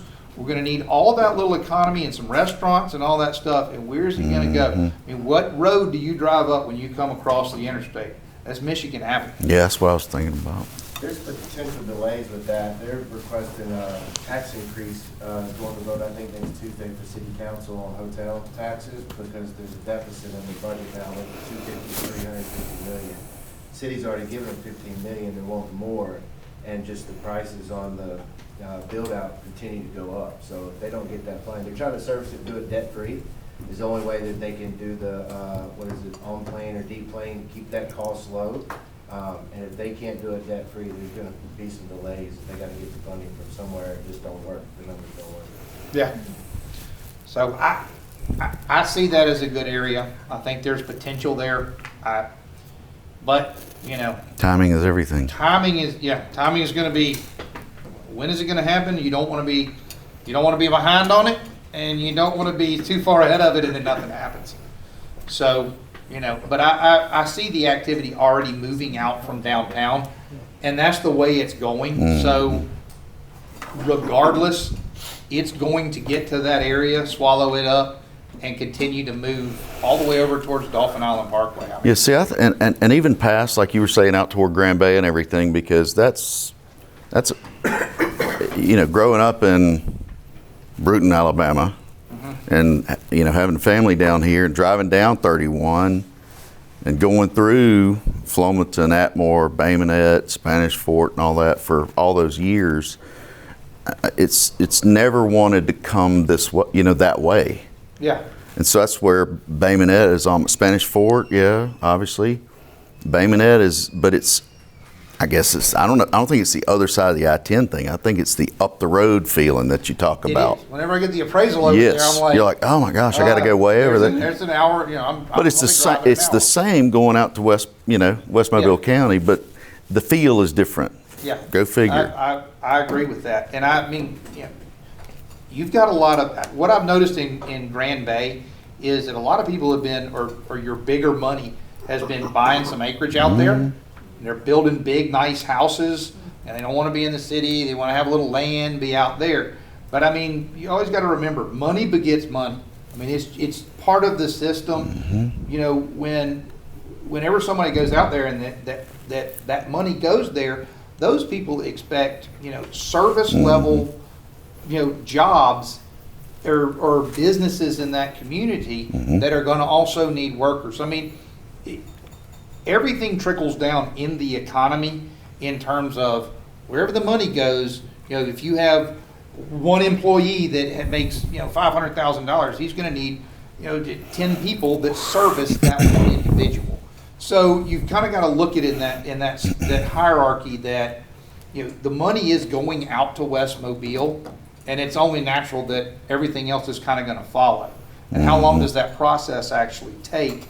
But I'm seeing a good chunk of activity around that I-10 corridor where it's just been neglected, or that Highway 90 corridor is really what it is. It's just kind of been neglected. You know, there's nothing. I think there's 2 little convenience stores once you get out there, and there's nothing there. And there was a bunch of houses in little neighborhoods and stuff that were just built back in the 70s and then left for dead. But there's areas that you can make money on in those areas because the housing is still cheap, and the resale, you know, ability of that house is good. You have people, you have desire for people that want to be out there. Yep. Yeah. Sorry for my tardiness. I couldn't find the room. or the building per se, anyway. Curious about this side of the bay, Loxley, Robertsdale, how are those communities looking in terms of growth? Loxley and Robertsdale, are good areas. You've got plenty of land, and that's one of the, I guess, as an investor, that can be a little bit of a detractor. The chances that you'll be competing with, I always call them Dr. Horton because I can't stand their houses. They're just, they're not the best built, and I've been in so many of them that it's just, I can't.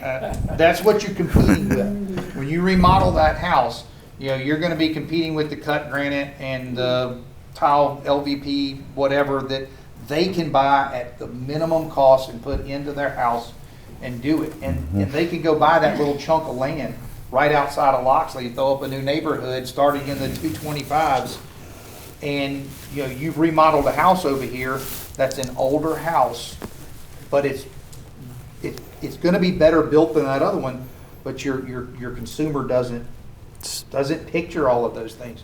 And I think that's some of the danger in that area. Like, those are growing communities, but they're almost kind of being grown by the builders. And you do have those pockets over there, so I'm not saying you cannot make money in there, because you pick the right house that's got the right design, the right everything that's going to appeal to that market. And there are buyers over there that are going to pay a higher premium on something like that for the respect of it. But you've just got to be mindful of what your competition is, and then how much you need to put into it, and how big of a margin are you going to make on this, and where can you come down to? Because you're going to have that. There's always the chance that you'll see a new sign go up. Dr. Horton bought another 6 acres over here, and they're going to sell out however many houses and 500. There'll be 500 in that acre. That's what you can run into with it. But I mean, I think those areas are fantastic little areas, given the right circumstances. Robertsdale for retail is really going to be an interesting thing in the next 5 years.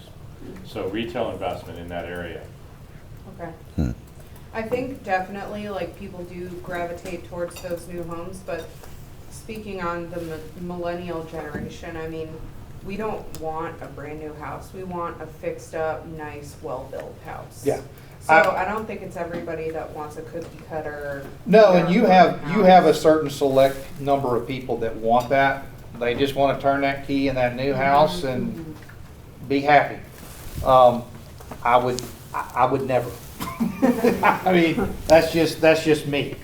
But that's why I said you've got to find that house that's got a little characteristic or something that sells it. Something that just sets it apart a little bit. A lot of times, I think last time I did this with Jim when I gave a presentation. When you're looking to buy a house and you see a covered porch or something that's tied into your roof system, there's money to be made right there. You can enclose that. You're getting dollar for dollar on your living space. Those houses are appraising for $155. You don't have to add a roof. You don't have to add anything. You just drop in walls in. You just got $155 a square foot for putting walls on a porch and finishing it out to the standard of the rest of the house. And it's not going to cost you nearly what it would cost something else. So that's why I always say it's adding square footage then. That's your biggest money that you're going to get back out of the house, is when you can add square footage to a house. Enclosing a garage. I mean, those things, something that's tied into the roof system, you don't want to have to go and redo that or build up a roof system or something like that. You know what the houses are appraised for fixed up, and let's just say they're getting $150 a foot. You enclose that, it may only cost you $20 or $30 a foot to do that, or $40 a foot to do that. You just made $100 a square foot on a 200 square foot space, or 300 square foot space. So you increase that value on the backside, and when you're buying it as the GLA or living area as it sits right now. and knowing that you can do that porch and change the contour of the house. How about ADUs? Have you seen an uptick in those? Not a big uptick, but you know, they're much harder to, you've got a more limited buyer that's going to want that. The person that's smart and can actually, you know, look at it and say, hey, I can rent this thing out for $900 or whatever, or have a little Airbnb, you know, that's a smaller section of the market. And I mean, sure, there's everybody kind of wants that until they really sit down and think about it. Do we really want to have that little apartment back there? And you see a lot of them kind of go to the wayside. But it is a big bonus to value, but it can make financing a little more interesting. There's not conventional Fannie Mae, whatever, with the ADU on it. It's not that much different, maybe an eighth of a percentage point or something. Yeah, but how are the cities, you know? Well, where I'm seeing people do that and make money on that is in places near hospitals and stuff like that. And what they'll do is they'll be renting midterm or long term on the house, and then a separate travel nurse or stuff like that. Especially the teaching hospitals, because then you have students and travel people. Yes. I'm seeing a lot of people make money on those. Yeah, but your pool of available buyers will be a little bit smaller, just because not everybody has that knowledge or thinks that way. So there's a demand for them, but it's not necessarily a higher demand than there would be for that 3-bedroom, 2-bath house. It's not instead of, it's in addition to. Denver ADUs is becoming a big thing. The city needs them because we've got to have a housing shortage and we can't keep up with it. So more and more of the neighborhoods are approving ADUs. But the problem is you're building a house and it's so much a square foot.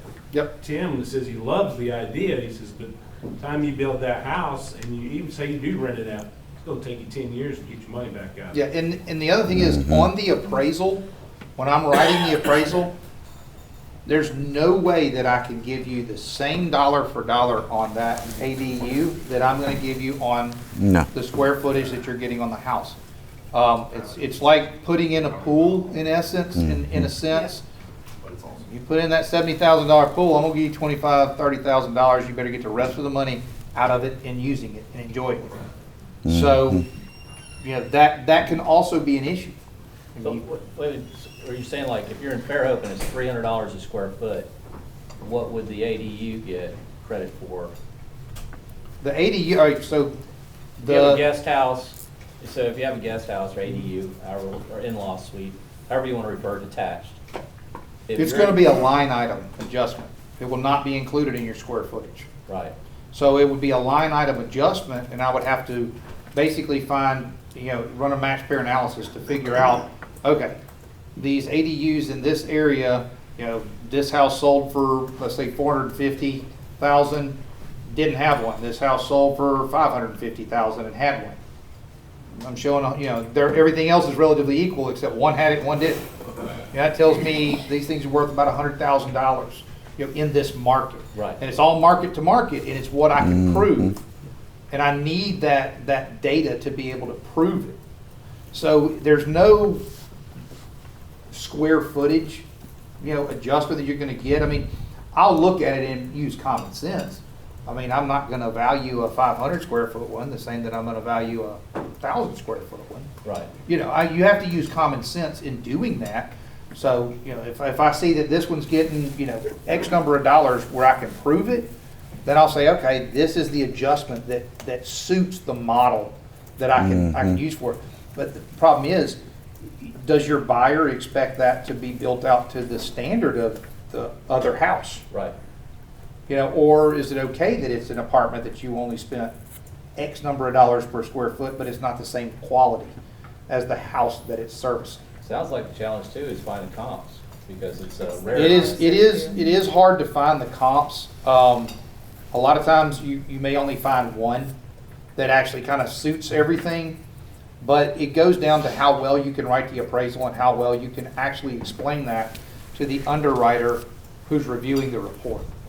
And they always want me to find, 3 comps within a mile in the last 6 months that have an attached dwelling unit in the basement and they're situated on the waterfront. It's not there. Like, it's how well can you explain that and make it all make sense? There's all kind of little tricks and stuff you can do when you're writing an appraisal. Let's say that I'm only able to prove that ADU is $100,000, and I can prove that definitively to this underwriter, but it's on the larger side, and we need there really should be some more value for it. Well, I may change the positioning of the overall house and where I resolve that value range. So if I got a value range from, like, let's just say 550 to 600, well, I may say that this thing's in the 590 when I resolve it within the value range, because I can't make that direct adjustment down here, but I've got to kind of take everything into consideration when you're doing the house. So while you may not see the exact line item adjustment that you want to see, your appraiser's got to be clever enough or smart enough to not say top is here, bottom is here, house is here. Yeah. They've got this whole range that they can move that house within that they've effectively already proven. And So just realize that there's tax advantages for ADUs and for, like, tiny homes put on properties. So as you're making those decisions, I can cost segregate a portion of a residential house that's rented out. As long as the owners are committed to a long-term rental or a short-term rental for a portion of the property, that's square footage, and there's a lot of ways to play with that within the allocation in the federal tax code, but how you do that and how you justify it. Yes, we used appraisals as part of it, but that's not the only piece. So there's an element when you're making investments like that to know there's tax advantages to taking on that whole property if there's an ADU. Or if there's a lot of land and zoning is capable of accommodating it, slap 2 or 3 tiny homes in your backyard.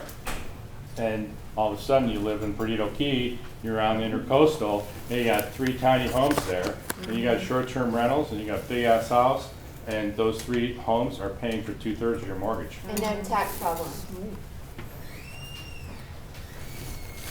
Let's do quick insurance over. I was going to say, so that's all the sweet of it. It's time to go to the sour. It's time to go from sweet to savory.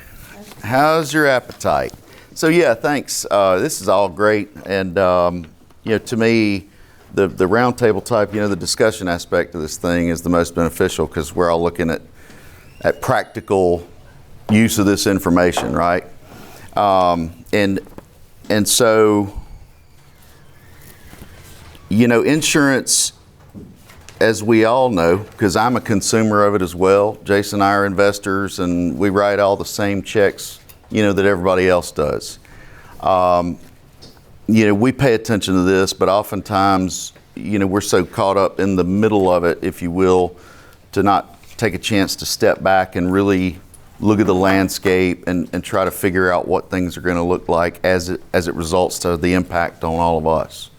And so thanks for the opportunity to do this, and it did sort of force a different a pause, a timeout, just step back and figure out how to really wrap this up succinctly.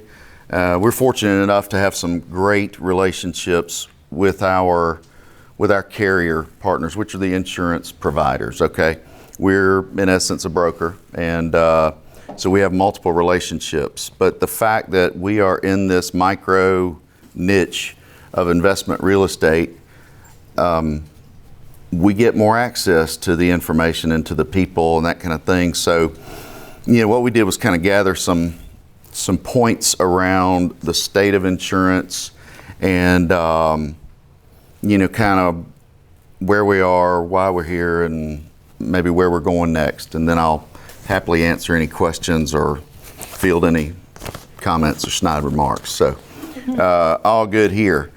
As it relates to, as you may or may not realize, but performance in the property insurance marketplace has really been atrocious from a return standpoint as it relates to insurance, okay? Fires, storms, tornadoes, hurricanes, hailstorms, all the different things that we've observed in the last, say, 10 years in particular. And they seem to be increasing in both, frequency and severity, all right? Which those are the two biggest determinants of the rates that we all settle on and pay our premiums for, okay? So catastrophes are ongoing, the fires, et cetera. That's on the whole property market. You dial it down and the investor marketplace is experiencing the same negative results. And again, I'm speaking generally in the marketplace. But the fact that we're getting a lot of small claims and then more personal liability or personal injury claims that are rising out of owning and operating investment real estate, right? And the problem with liability claims is that they are determined where? In a court of law, right? So nothing matters except what the judge or jury says. I mean, the parameters are what they set. So it's really hard to forecast when it's all circumstantial. And so where that leads us now, so where we've come from is due to all the claims, right? Severity, frequency, we're down here on the coast, flood, wind, you name it, all right? Snow. And snow. I mean, really? That was the craziest thing. And again, but those are phenomena, natural phenomena that are not only outside the norm, but are completely opposite of what models, predictive models would have said even 5 years ago, right? But there's all this, you can put whatever label you want to on it, but climate change occurs over time. And the shift in the climate and in the wind streams and the patterns of water movement, things like that, all over the earth, are what allow for these deeper troughs to set in and snow down here, and just miserable weather. But anyway, so due to the claims, it really drills down to two things which insurance companies make their money in the way of underwriting, which is I'll insure you for this much and I'll set aside this much to pay claims and all that. Okay, so that's your underwriting profit. It's the spread between what you charge and what you have left over in the end. I'm sorry, what you charge and the gap there. So so the second thing though is the investment portfolio, all right? Insurance companies, in fact, one of the carriers that we've represented off and on through the years is a company called Zurich out of Switzerland. And they're the largest property owner in the world. Like the total, it's in the trillions of dollars. I just saw this the other day and kind of, I've never really looked at it from that perspective. It's just always been, okay, well, numerically speaking, we invest conservatively and we've got to make this return over here because as it relates to taxes, the insurance companies can offset, almost hide a lot of their actual income, okay? So net profit, deployment of capital is therefore going to be looking for the more profitable ways to invest. The syndicators at Lloyd's of London, I guess probably a lot of folks have heard of that company or heard of that name, but they were the first insurance underwriters, period. Okay, and it all started over moving tea from one port to another, and we know the rest of the story on that. But anyway, they arrange for a lot of reinsurance, which is the deepest pocket of insurance. We don't deal with them typically as consumers. We will deal with their intermediaries, and of which we are one. So deployment of capital, they're going to go for places where they can make at least a predictable return on their investment of money. A lot of the markets, as we have maybe seen, I'm sure, you go to Florida and this isn't even a conversation. Everybody already knows. I just skipped this part. But the markets dry up, okay? Because when the deepest pockets, you begin to cut into their profit margins, which affect us I mean, really, truly, it's a nearly infinite arrangement across all industries. But, you know, they're going to, I mean, you touch that hot stove, what are you going to do? You're going to retract. So that's what's happening. And, you know, so the markets are drying up. And we've seen $30 million premium books of business. The reinsurance companies say, we're out, go find another home. And there aren't a whole lot of homes to reside in as it relates to investment real estate for all the reasons, right? So, so the good thing is that the ability to analyze data and take models that are, you know, generations old and rerun under the new auspices, the new information, the new algorithms, or whatever you want to call it, right? What's our trend? Well, the trends are beginning to tell a better story, okay, especially over the last 10 years. And so underwriters, carriers, reinsurance companies are able to run these models now at an ongoing basis rather than once a year or once every two, you know, whatever. So the learning curve is shrinking, right? Well, what does this mean? All right, out in the future, here's what we're going to have to know as consumers, as investors. Age matters, okay? Newer is better. It's not going to be something that you're going to feel a whole lot of today, but as, especially these fire claims of late, I mean, you know, talking to your dad, talking to Mara's dad, who's also, you know, got an insurance business, and, you know, he's like, half of our book of business is burned. You know, half. And so all of a sudden, you were, you know, Rudy Tooty fresh and fruity with your underwriter over here. He starts smelling your nasty armpit and moves over, okay? Those are the relationship aspect of insurance at the highest level. That's where you begin to see backs turned and looking the other way, kind of, I need to find another partner thing, right? So the newer, the age of the home, the improvements or updates, roofs are the most impactful. So that's one of those things, I guess, as I sort of shift back to the investor perspective, you know, those are things that we've got to pay attention to, and instead of patching that roof, maybe I go in ahead and replace it or whatever. You know, there are all kinds of different options in how we adjust, but plumbing, electrical, and roofs are the driving impact. For your point about age, can you say, like, as an insurance company, we like to see houses this age or younger? Yeah, so, well, you know, so there's a generic answer to that. Yeah. And the overriding theme is, yeah, they'll ask for, and again, every number of years that age moves forward. You know, but different carriers have different rules and appetites. You know, yes. Pertaining to that as well.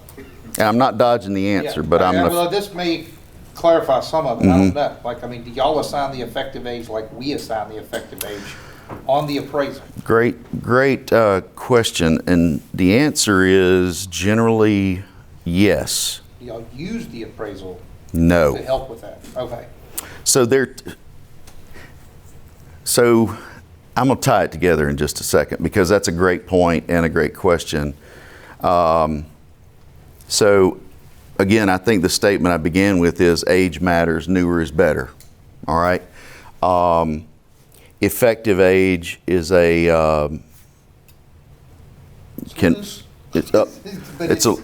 a you know, what does that mean, right? Age is age. That's the best answer I can give you.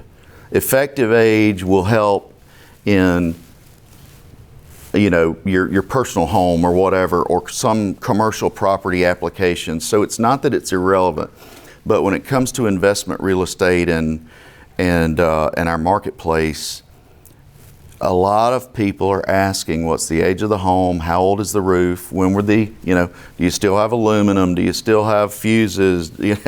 All those kinds of questions that everybody is used to. And oh, by the way, if your roof is older than X, then we're only going to pay you 1/5 of X at claim time minus the deductible kind of thing. So a new trend that has become prevalent is what you've heard maybe called roof schedules. So the older the roof, the less they pay you at claim time. And hopefully you knew about it. If not, you do now, right? Isn't that what your agent? I was going to say, I mean, because, and look, as a consumer of insurance as well, the whole onus is on us thing, onus is on, shame on you for not reading your policy cover to cover and remembering every step of everything, right? Well, insurance people don't even do that, okay? We just don't, because the rules change all the time. Who Moved My Cheese? You're probably familiar with that book.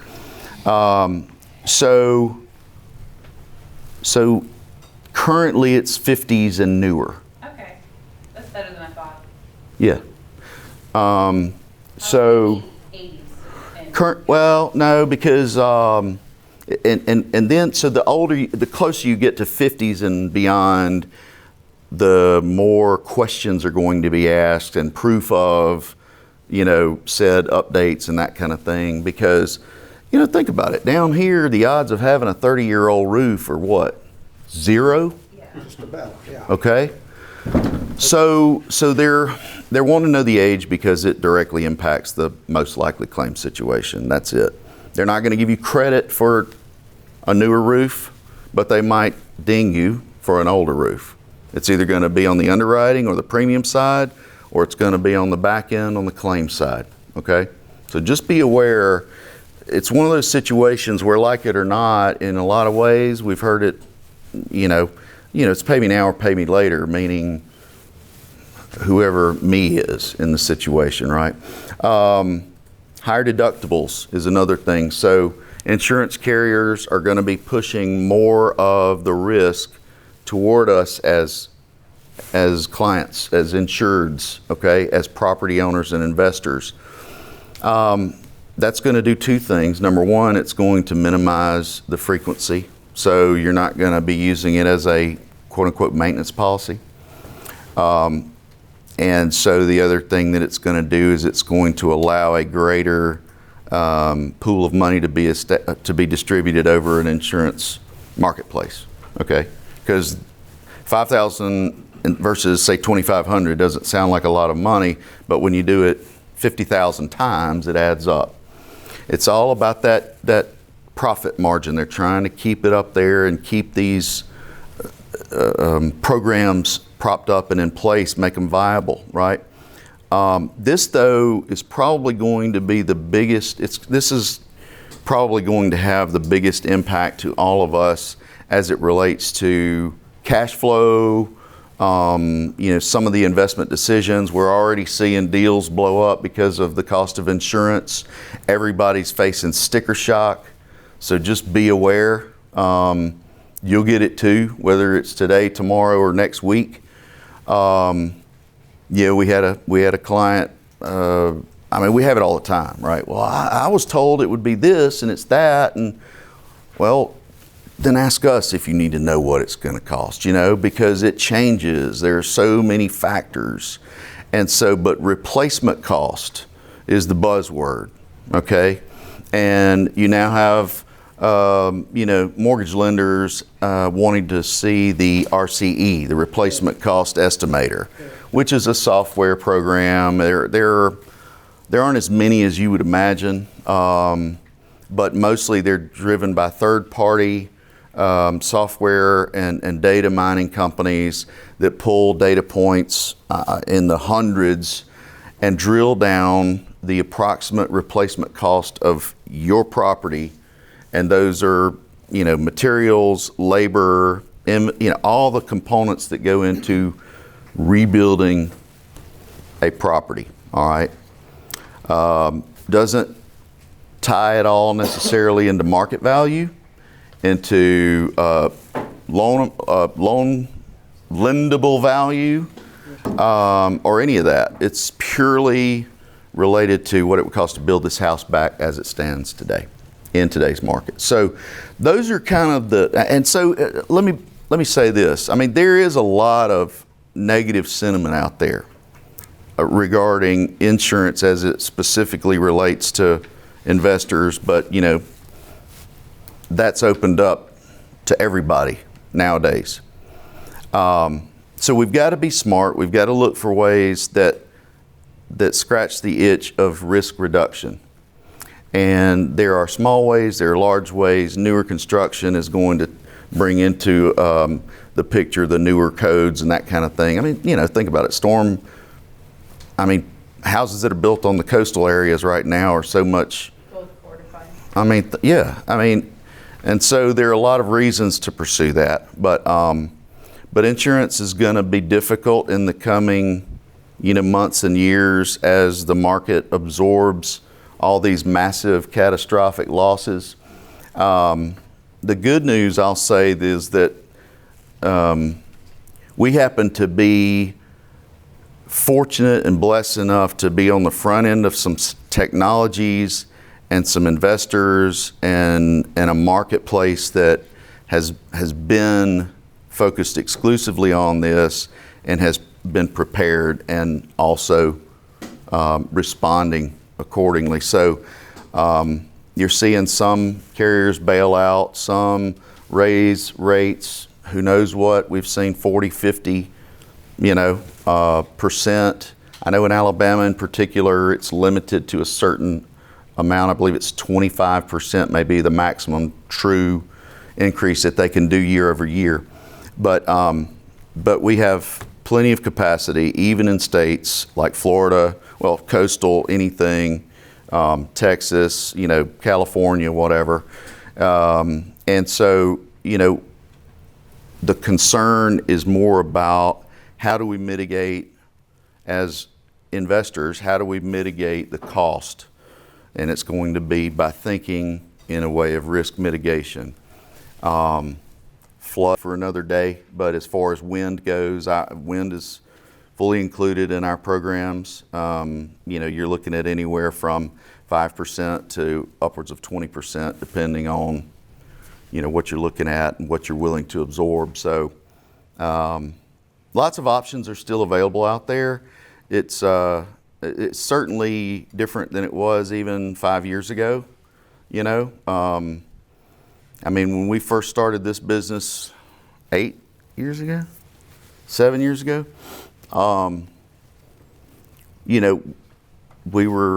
our book of business average over the first, say, 3 to 4 years premiums were less than $1,000 a year. Okay.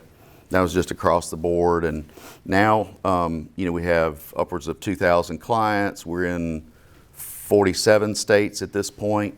So we got a pretty broad look at the data, and we've watched it trickle up to 1,000 to really closer to 1,500 is sort of an average, if you will. And that doesn't necessarily, obviously coastal is going to be skewed, but skewed, and well, I'll leave the rest of that out, but. Skewed is kind of a funny word to me because it's close to the other word that I really want to say. But I digress. Build it into the numbers. This was the theme, right? This is the theme is be conservative, right?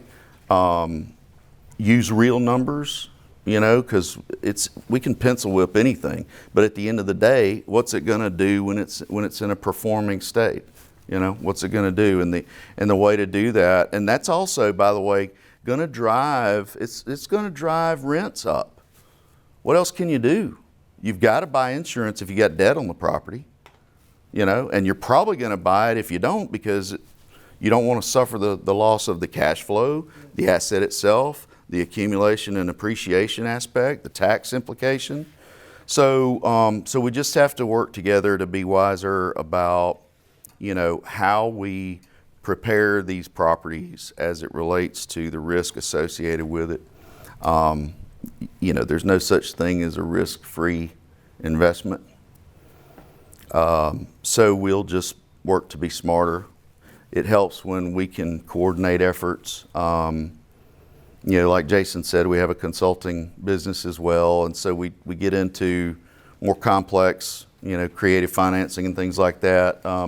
We basically help out with things that y'all can't do, for whatever reason, and we get a lot of referrals in that regard. So, our role is not to replace in any stretch what Movement and these guys do on a day-to-day basis. Obviously, having the right, I would say expert in property valuation because of all the different angles, because of all the different rules, but most importantly, it's how those rules affect me and my property, right? And that's your greatest value proposition, I think. Anybody can give you a number, but I'm giving you all this experience and wisdom that I've gained about market and such. So that's what we offer as well, is a true specialization and a level of understanding where, do we know it all? Not even close, right? But we do maintain a finger on the pulse, and we're ahead of the curve as far as these changes coming down the road, and we've embraced the new technologies. And so happy to speak with anybody about their insurance concerns or questions, and if we can't answer it, we'll get the answer. So anything in the current, I know that's amazingly interesting, but yeah, it is sexy. It is sexy. She was like, do you have any slides? And I went, well, I can make some up, Anyway, yes, so yes. This is a little bit more, off the deep end, but just curious, because I thought about you with the California fires and people saying, they canceled my insurance, a month before the fire started. So my question is, how do they know? Would there be some in that, or like why? Why do you think that they canceled it? Most of the time, you're not receiving the whole story, because the law in each and every state, protects us as consumers, and insurance, I've got this one. So insurance is a unilateral agreement, which means that if we who are paying the premiums do our part, make our commitment, which is pay the premiums, they have to honor the other side of the contract, okay? There are rules of the game that say if you do, the bad boy clause and whatever else, but ultimately that was likely the carrier non-renewed. It got canceled for non-payment of premium, or because no, you can't just, they canceled my insurance a month before the fire. There's no crystal ball. I mean, I don't know. In other words, that was probably not either accurate or complete information. Yeah. Okay, that makes more sense. And again, by law, each state, you have to be notified. They can't just go. And it's a defined period. Like they can't, They have to tell you in writing. I mean, so I hate that it's terrible with the wildfires, but those. Yes. It's 30 days for non-payment of premium or non-performance on the contract is the term, and 60 days for underwriting reasons.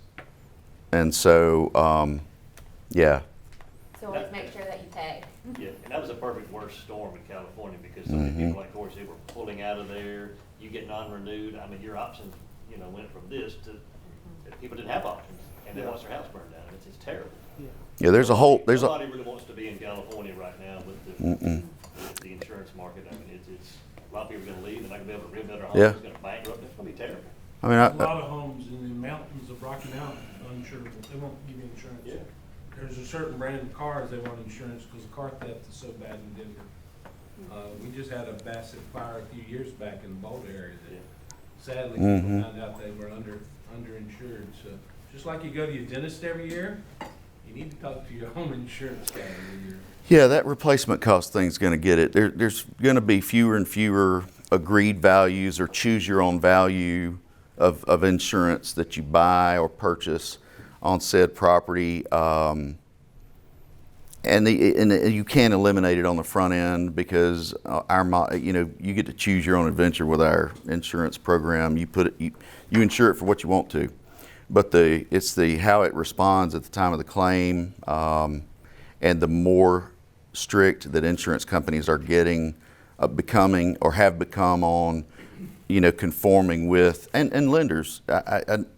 Before about the last year and a half or so, lenders what difference does the replacement cost estimator make to the lender if we're still covering the loan amount or whatever? Well, they're wiser because people have been burned, and we're all cheap when it comes to cash flow. We don't necessarily look at the product that we're getting as much as we look at the premium that we pay. So there's a delicate dance. I get it. We're all writing those checks, but staying aware is the biggest thing. Yeah, you were mentioning EDUs.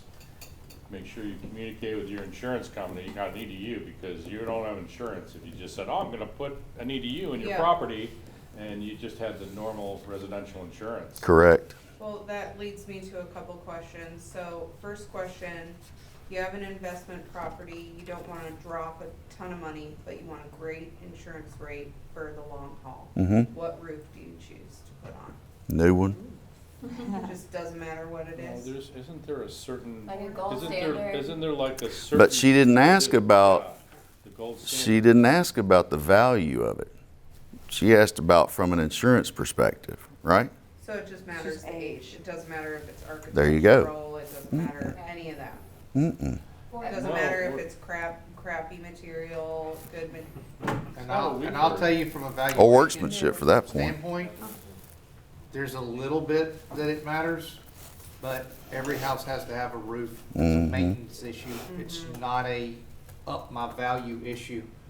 If you replace your roof for $30,000, you're not getting $30,000 worth of value back out of it. It is Just- maintenance. That's It's something cost that of- has yeah. to be done. Like, I'm not gonna give you $850 because you had to put a new water heater in either. It's a It's- depreciation asset.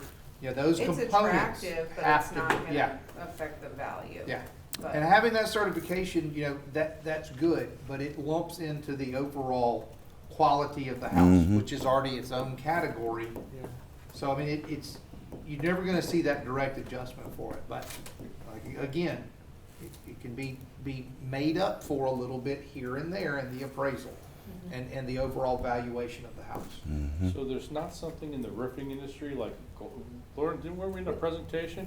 There was like a gold standard roof. Right. If you're not getting this gold standard roof, You pay you're gonna 3 to get 5 screwed on extra. insurance, and you're gonna Yep. pay extra on insurance over time, so you might as well go ahead and buy the gold We standard were getting a roof. discount for fortified roofs, a small discount. You are getting a discount Yeah. for gold. Well, and see again though, we may be talking more in my personal residence line of insurance than, because these are really, Investment. that's correct. That leads to my second question. What do rates look like between primary and an investment or secondary property? Are rates gonna be the same, or are they gonna be different? Dollar for dollar, they're typically going to be higher. If you've got, house A and house B, they're twins, they're next door to each other. One has a renter, one has an owner. So the rental is going to be more expensive because of the inherent liability risk of a business. It's a business operation, right? And then the difference in pride of ownership versus pride of rentership. It's just not the same level of commitment or care. So therefore, it's inherently more risk. Toilets backing up. I'm thinking about the things we deal with on, kitchen fire. I mean, when was the last time any of us had a kitchen fire in our own home and we just stood back and watched? Right. Or a dripping sink that drips for. Honey, get the dog. I just overcooked the bacon. So it's kind of, it's just common sense stuff. But yes, the gold standard does matter along the coastal, and it is there are lots of different benefits, and I would certainly recommend pursuing those as well. It's probably code. Is it code here now? Some carriers won't give a policy in the coastal areas If it's not fortified. Like a few years ago, State Farm pulled out if it wasn't, for example, and then came back if it was. So. And something else that I don't know, this may have been discussed before, maybe not, but it's an incredible opportunity. And a buddy of mine actually, Todd actually lobbied for this, but there's money in the state government budget that you can apply to get roof replacement money. I may be. It opens up every quarter. Yeah. Every quarter? Like every quarter, and It's lottery. Something like at midnight. Yes. You better be there like online to submit your whatever. Primary residence though, so if you're flipping. Oh, it does have to be primary residence? Primary, but Okay. there, and that's. Well, I just always want to mention that because if you need a new roof, why not try the lottery, you know? Yeah, we used it. Yeah? We had to chase it for a while, but Yeah. then finally, our number finally came up. Yeah. Well, if you know you're getting to that point of, where you have to start thinking about it in your budget and everything, why not? It's worth 10 grand. See? It can be used towards windows as well. Oh, I was wondering why all those Facebook ads were popping up. The window StrengthenAlabamaHomes.com. That's what it is? Yeah. Buddy of mine was lobbying on that, so anyway. It only cost me $500. Yeah, I don't have a big roof.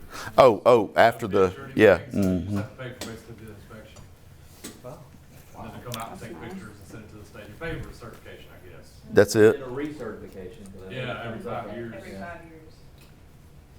Yeah, but again, it's like you mentioned with the pool example, or the ADU, additional dwelling unit. Thank you. Well, maybe less by that, but don't put a pool on there thinking you're going to get your money back when you sell it. Don't put a security system on your house so that you can get an insurance discount. It doesn't offset. Do it for what you would, enjoyment, protection. Yes, that's right. It's personal preference or choice. The additional unit, dwelling unit. Also, like in my area, the city, you'd have to worry about zoning and all this other stuff. I don't know all the rules and regs and ins and outs of it, but it's not acceptable in nearly as many areas in our state as it is in other You gotta be careful states. with it in Mobile. Generally, if it already has one in, it's Well, true. grandfathered in. Mhm. But the rule is that if 50% of the structure remains habitable, you can rebuild it. Mm-hmm. If not, You gotta tear it down. you gotta tear it down, but are they really gonna come look? And I've seen it where people have rebuilt them and they were definitely more than 50%, whatever. It's a gray area, but legally, that's the line in Mobile. I've just seen a lot of ADUs in West Mobile, a lot, Hmm. and in Grand Bay. Well, and a lot of that is there's no zoning. Mhm. So it That's does not county. matter. That's county? So they Yeah. don't care. County. Yeah. You put I was just talking about city, ordinances and code. Yeah, no. Yeah. Yeah, no, my grandparents used to live in Code Inn, and they had multiple ADUs that wouldn't necessarily reach a compliance thing, but County, you can put just about anything. You have to watch county here though, because if Fairhope's the nearest permit office, the county will assign it to Fairhope to deal with, and then all of a sudden. You do not want them No. Yeah, you at got- all. Fall into their rigs. Yeah, and then you got Fairhope standards, giving it a Fairhope eyeball. mm-hmm. Yeah, you want it to get referred up to Bay Manhattan, or. Yeah. Seriously. I've had some questions kind of asked on that Mm-hmm. stuff. So that, speaking of Bay Minette, everybody's throwing around Bay Minette, but we were just there yesterday, and I hadn't been, really around Bay Minette other than cutting through there or whatever. But you know, that they do have that nice women's penitentiary right there in the middle of town. I mean, just saying. It is a block off the square. Look, hey, it was cheap real estate for sure. They probably even got a historical tax credit. But yeah, I just, if it were me growing up in the area, you know, in the secondary area, if you will, and having so much just drive time back and forth and watching this whole market through the years, I don't know. I personally wouldn't bet on Bay Minette and further in. It's just, it's still fringe, and I think it's going to remain fringe, and they're doing those types of moves and bringing in the steakhouse. You know what? They'll catch enough traffic coming through there to support a steakhouse. I mean, you know. The problem is when they overbuild and they can't fill it nor staff it, and then their rent kills them. If they stay, you know, like a bistro size, it'd be all right, but it's not really what Big Mike's known for. Well, and I wouldn't personally invest in that model, just because I know the area from a local perspective in that. And I mean, you know, if they'll market it, if they'll do like a Landry's deal and have it quirky, you know, throw rolls or whatever you want to do. They ain't got the vehicle count for that. No. And I would think half of them were going for their steaks up at Atmore. They're gonna go ahead and go No, man, let me tell you, half of them are having their steaks on their own grill in their backyard. That's true. Or more than half. I mean, I grew up with these people, you know. I mean, it's a different mentality. I mean, Yeah, but there's nowhere else to go. I mean, in these tiny little towns, I mean, Andalusia, Alabama has a Big Mike's. The place rocks. Yeah. 5 nights. Does it? It rocks 5 nights. There's no one in that. in Andalusia. There's nothing in I believe that that's where town. he started. Yeah. I think that's what. I've just seen so many. Really? It's up, and he's buying another building right behind it. I'm working on the concept. It's a 6-story building. He's doing adaptive reuse. Turning it up in Andalusia. Oh, in Andalusia. Old office building, turning it into apartments. And the guy that owns Big Mike's, the main guy, is doing that tower. Bay Minette's what, 10 minutes off 65? Yeah. Put you a sign there, draw a little bit off of I-65. I mean, Yeah. I can see how it works. But I'm talking about how is that going to blow Bay Minette up? It's not. It's going to stay Bay Minette, just like Bruton's going to stay Bruton. You know, I mean, it's just. I think there are better areas with a little more opportunity. And it's almost like you can't get the price of the house low enough.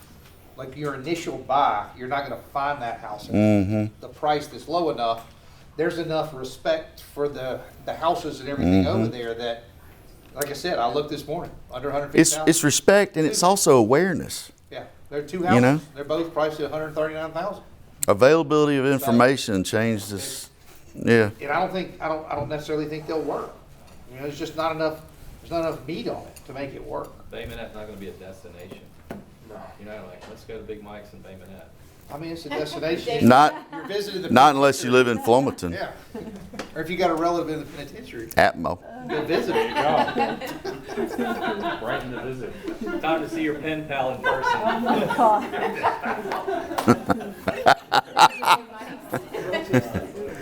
Oh yeah. But I mean, you know, love it. Great area. Wouldn't trade it, but it's not one I'd bet on. Yeah. Are there anything for someone new as an investor or primary residency that we should know? Talking about me. Or Yeah, I was gonna say, more yeah, so let's just on life pass them down. insurance. Anything that new. I'm sorry, I was distracted. I heard insurance, and that's what drew my. Anything that like a new investor, primary residency should know looking into for insurance? I'm speaking over here because you said you're new too. Yeah. You know, get the facts, not an opinion. It's free to go on our website, log in, get your quote, and it's a bindable quote. You know, for cash flow, I can bet on this. And it's just like you would, you know, look for contracts with your betterments and improvements and all that good stuff, right? You're not just going to say, hey, just bill me. But so the better your numbers are, the better your success is going to be, because you'll become adept at getting ballpark close. But I always recommend, choosing facts over fiction, and over what we hope will happen. What do insurance companies like to see on homes, on houses?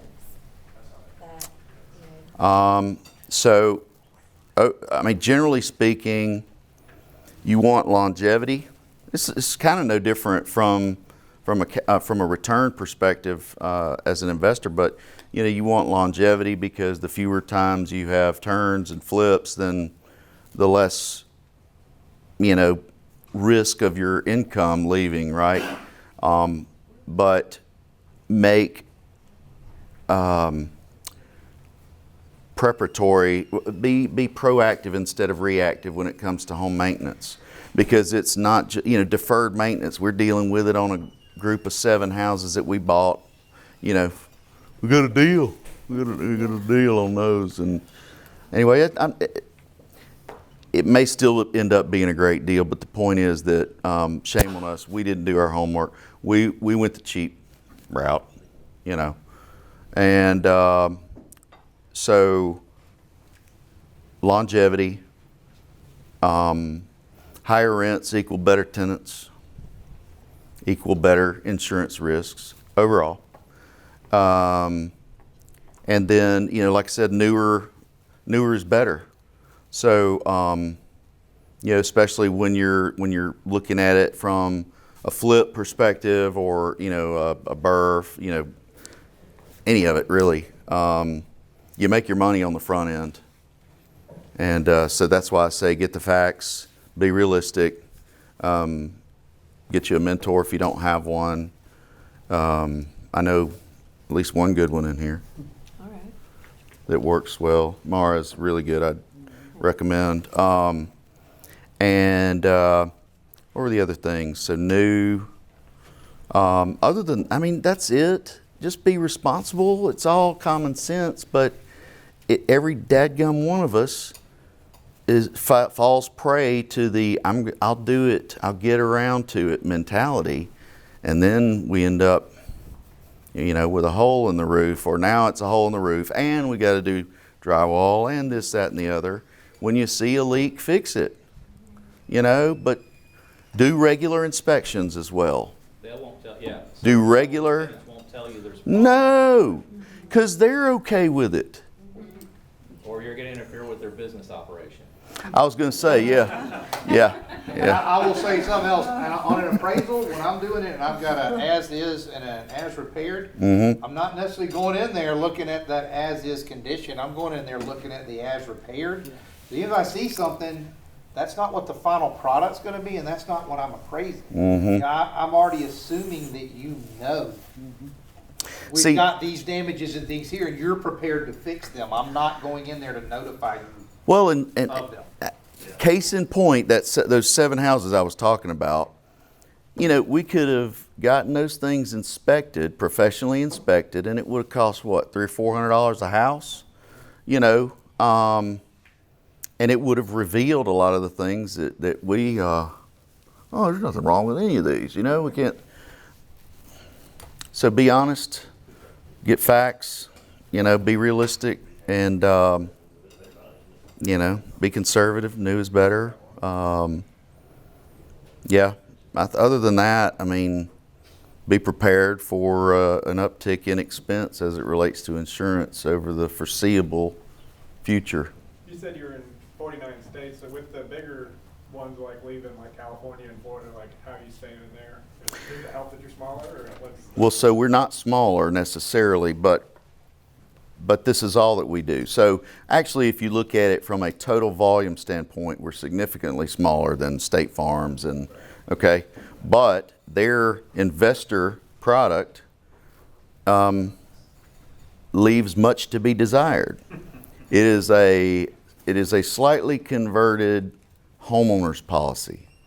So what they do is they strip some coverage out, they put more restrictions on you, and they charge you double or triple. That's how they price their market. We have years of data. Our program began as force-placed insurance, right? So if you're a bank and you need insurance on a house now, not today, now, okay, you can't go take pictures and inspect, and oh, by the way, you had an old roof, so we're not going to accept your insurance. So, you know, you're canceled back to the day you bound it, that kind of thing. It's data driven, it's years of pure acceptance. So it's kind of like, those are the worst case scenario houses, right? Force-placed insurance is either because they can't pay or won't pay, or they left the home and abandoned it, all kinds. But so yeah, it's just anytime you have a question or whatever, it's also better to ask me about what you're thinking about doing rather than what you already did, because I'm no magician. Although I did stay close to a Holiday Inn Express last night. Oh no. So, I'll be here all day. Drinks at 5. Okay, sorry. Oh my gosh. Thank you. Okay. Well, the few of you who made it to the end, we, Jim and Tim are doing House Flipping 101 in February. That's we make the last Friday of every month for anyone who doesn't know that. So last Friday of February, Jim and his partner Tim are coming in to do House Flipping 101 for anyone that's interested. So put on your calendar. We'll also be holding one of our classes that week while he's here too. Awesome. Mm-hmm. And that's it. That's awesome. Thank y'all. Thank you.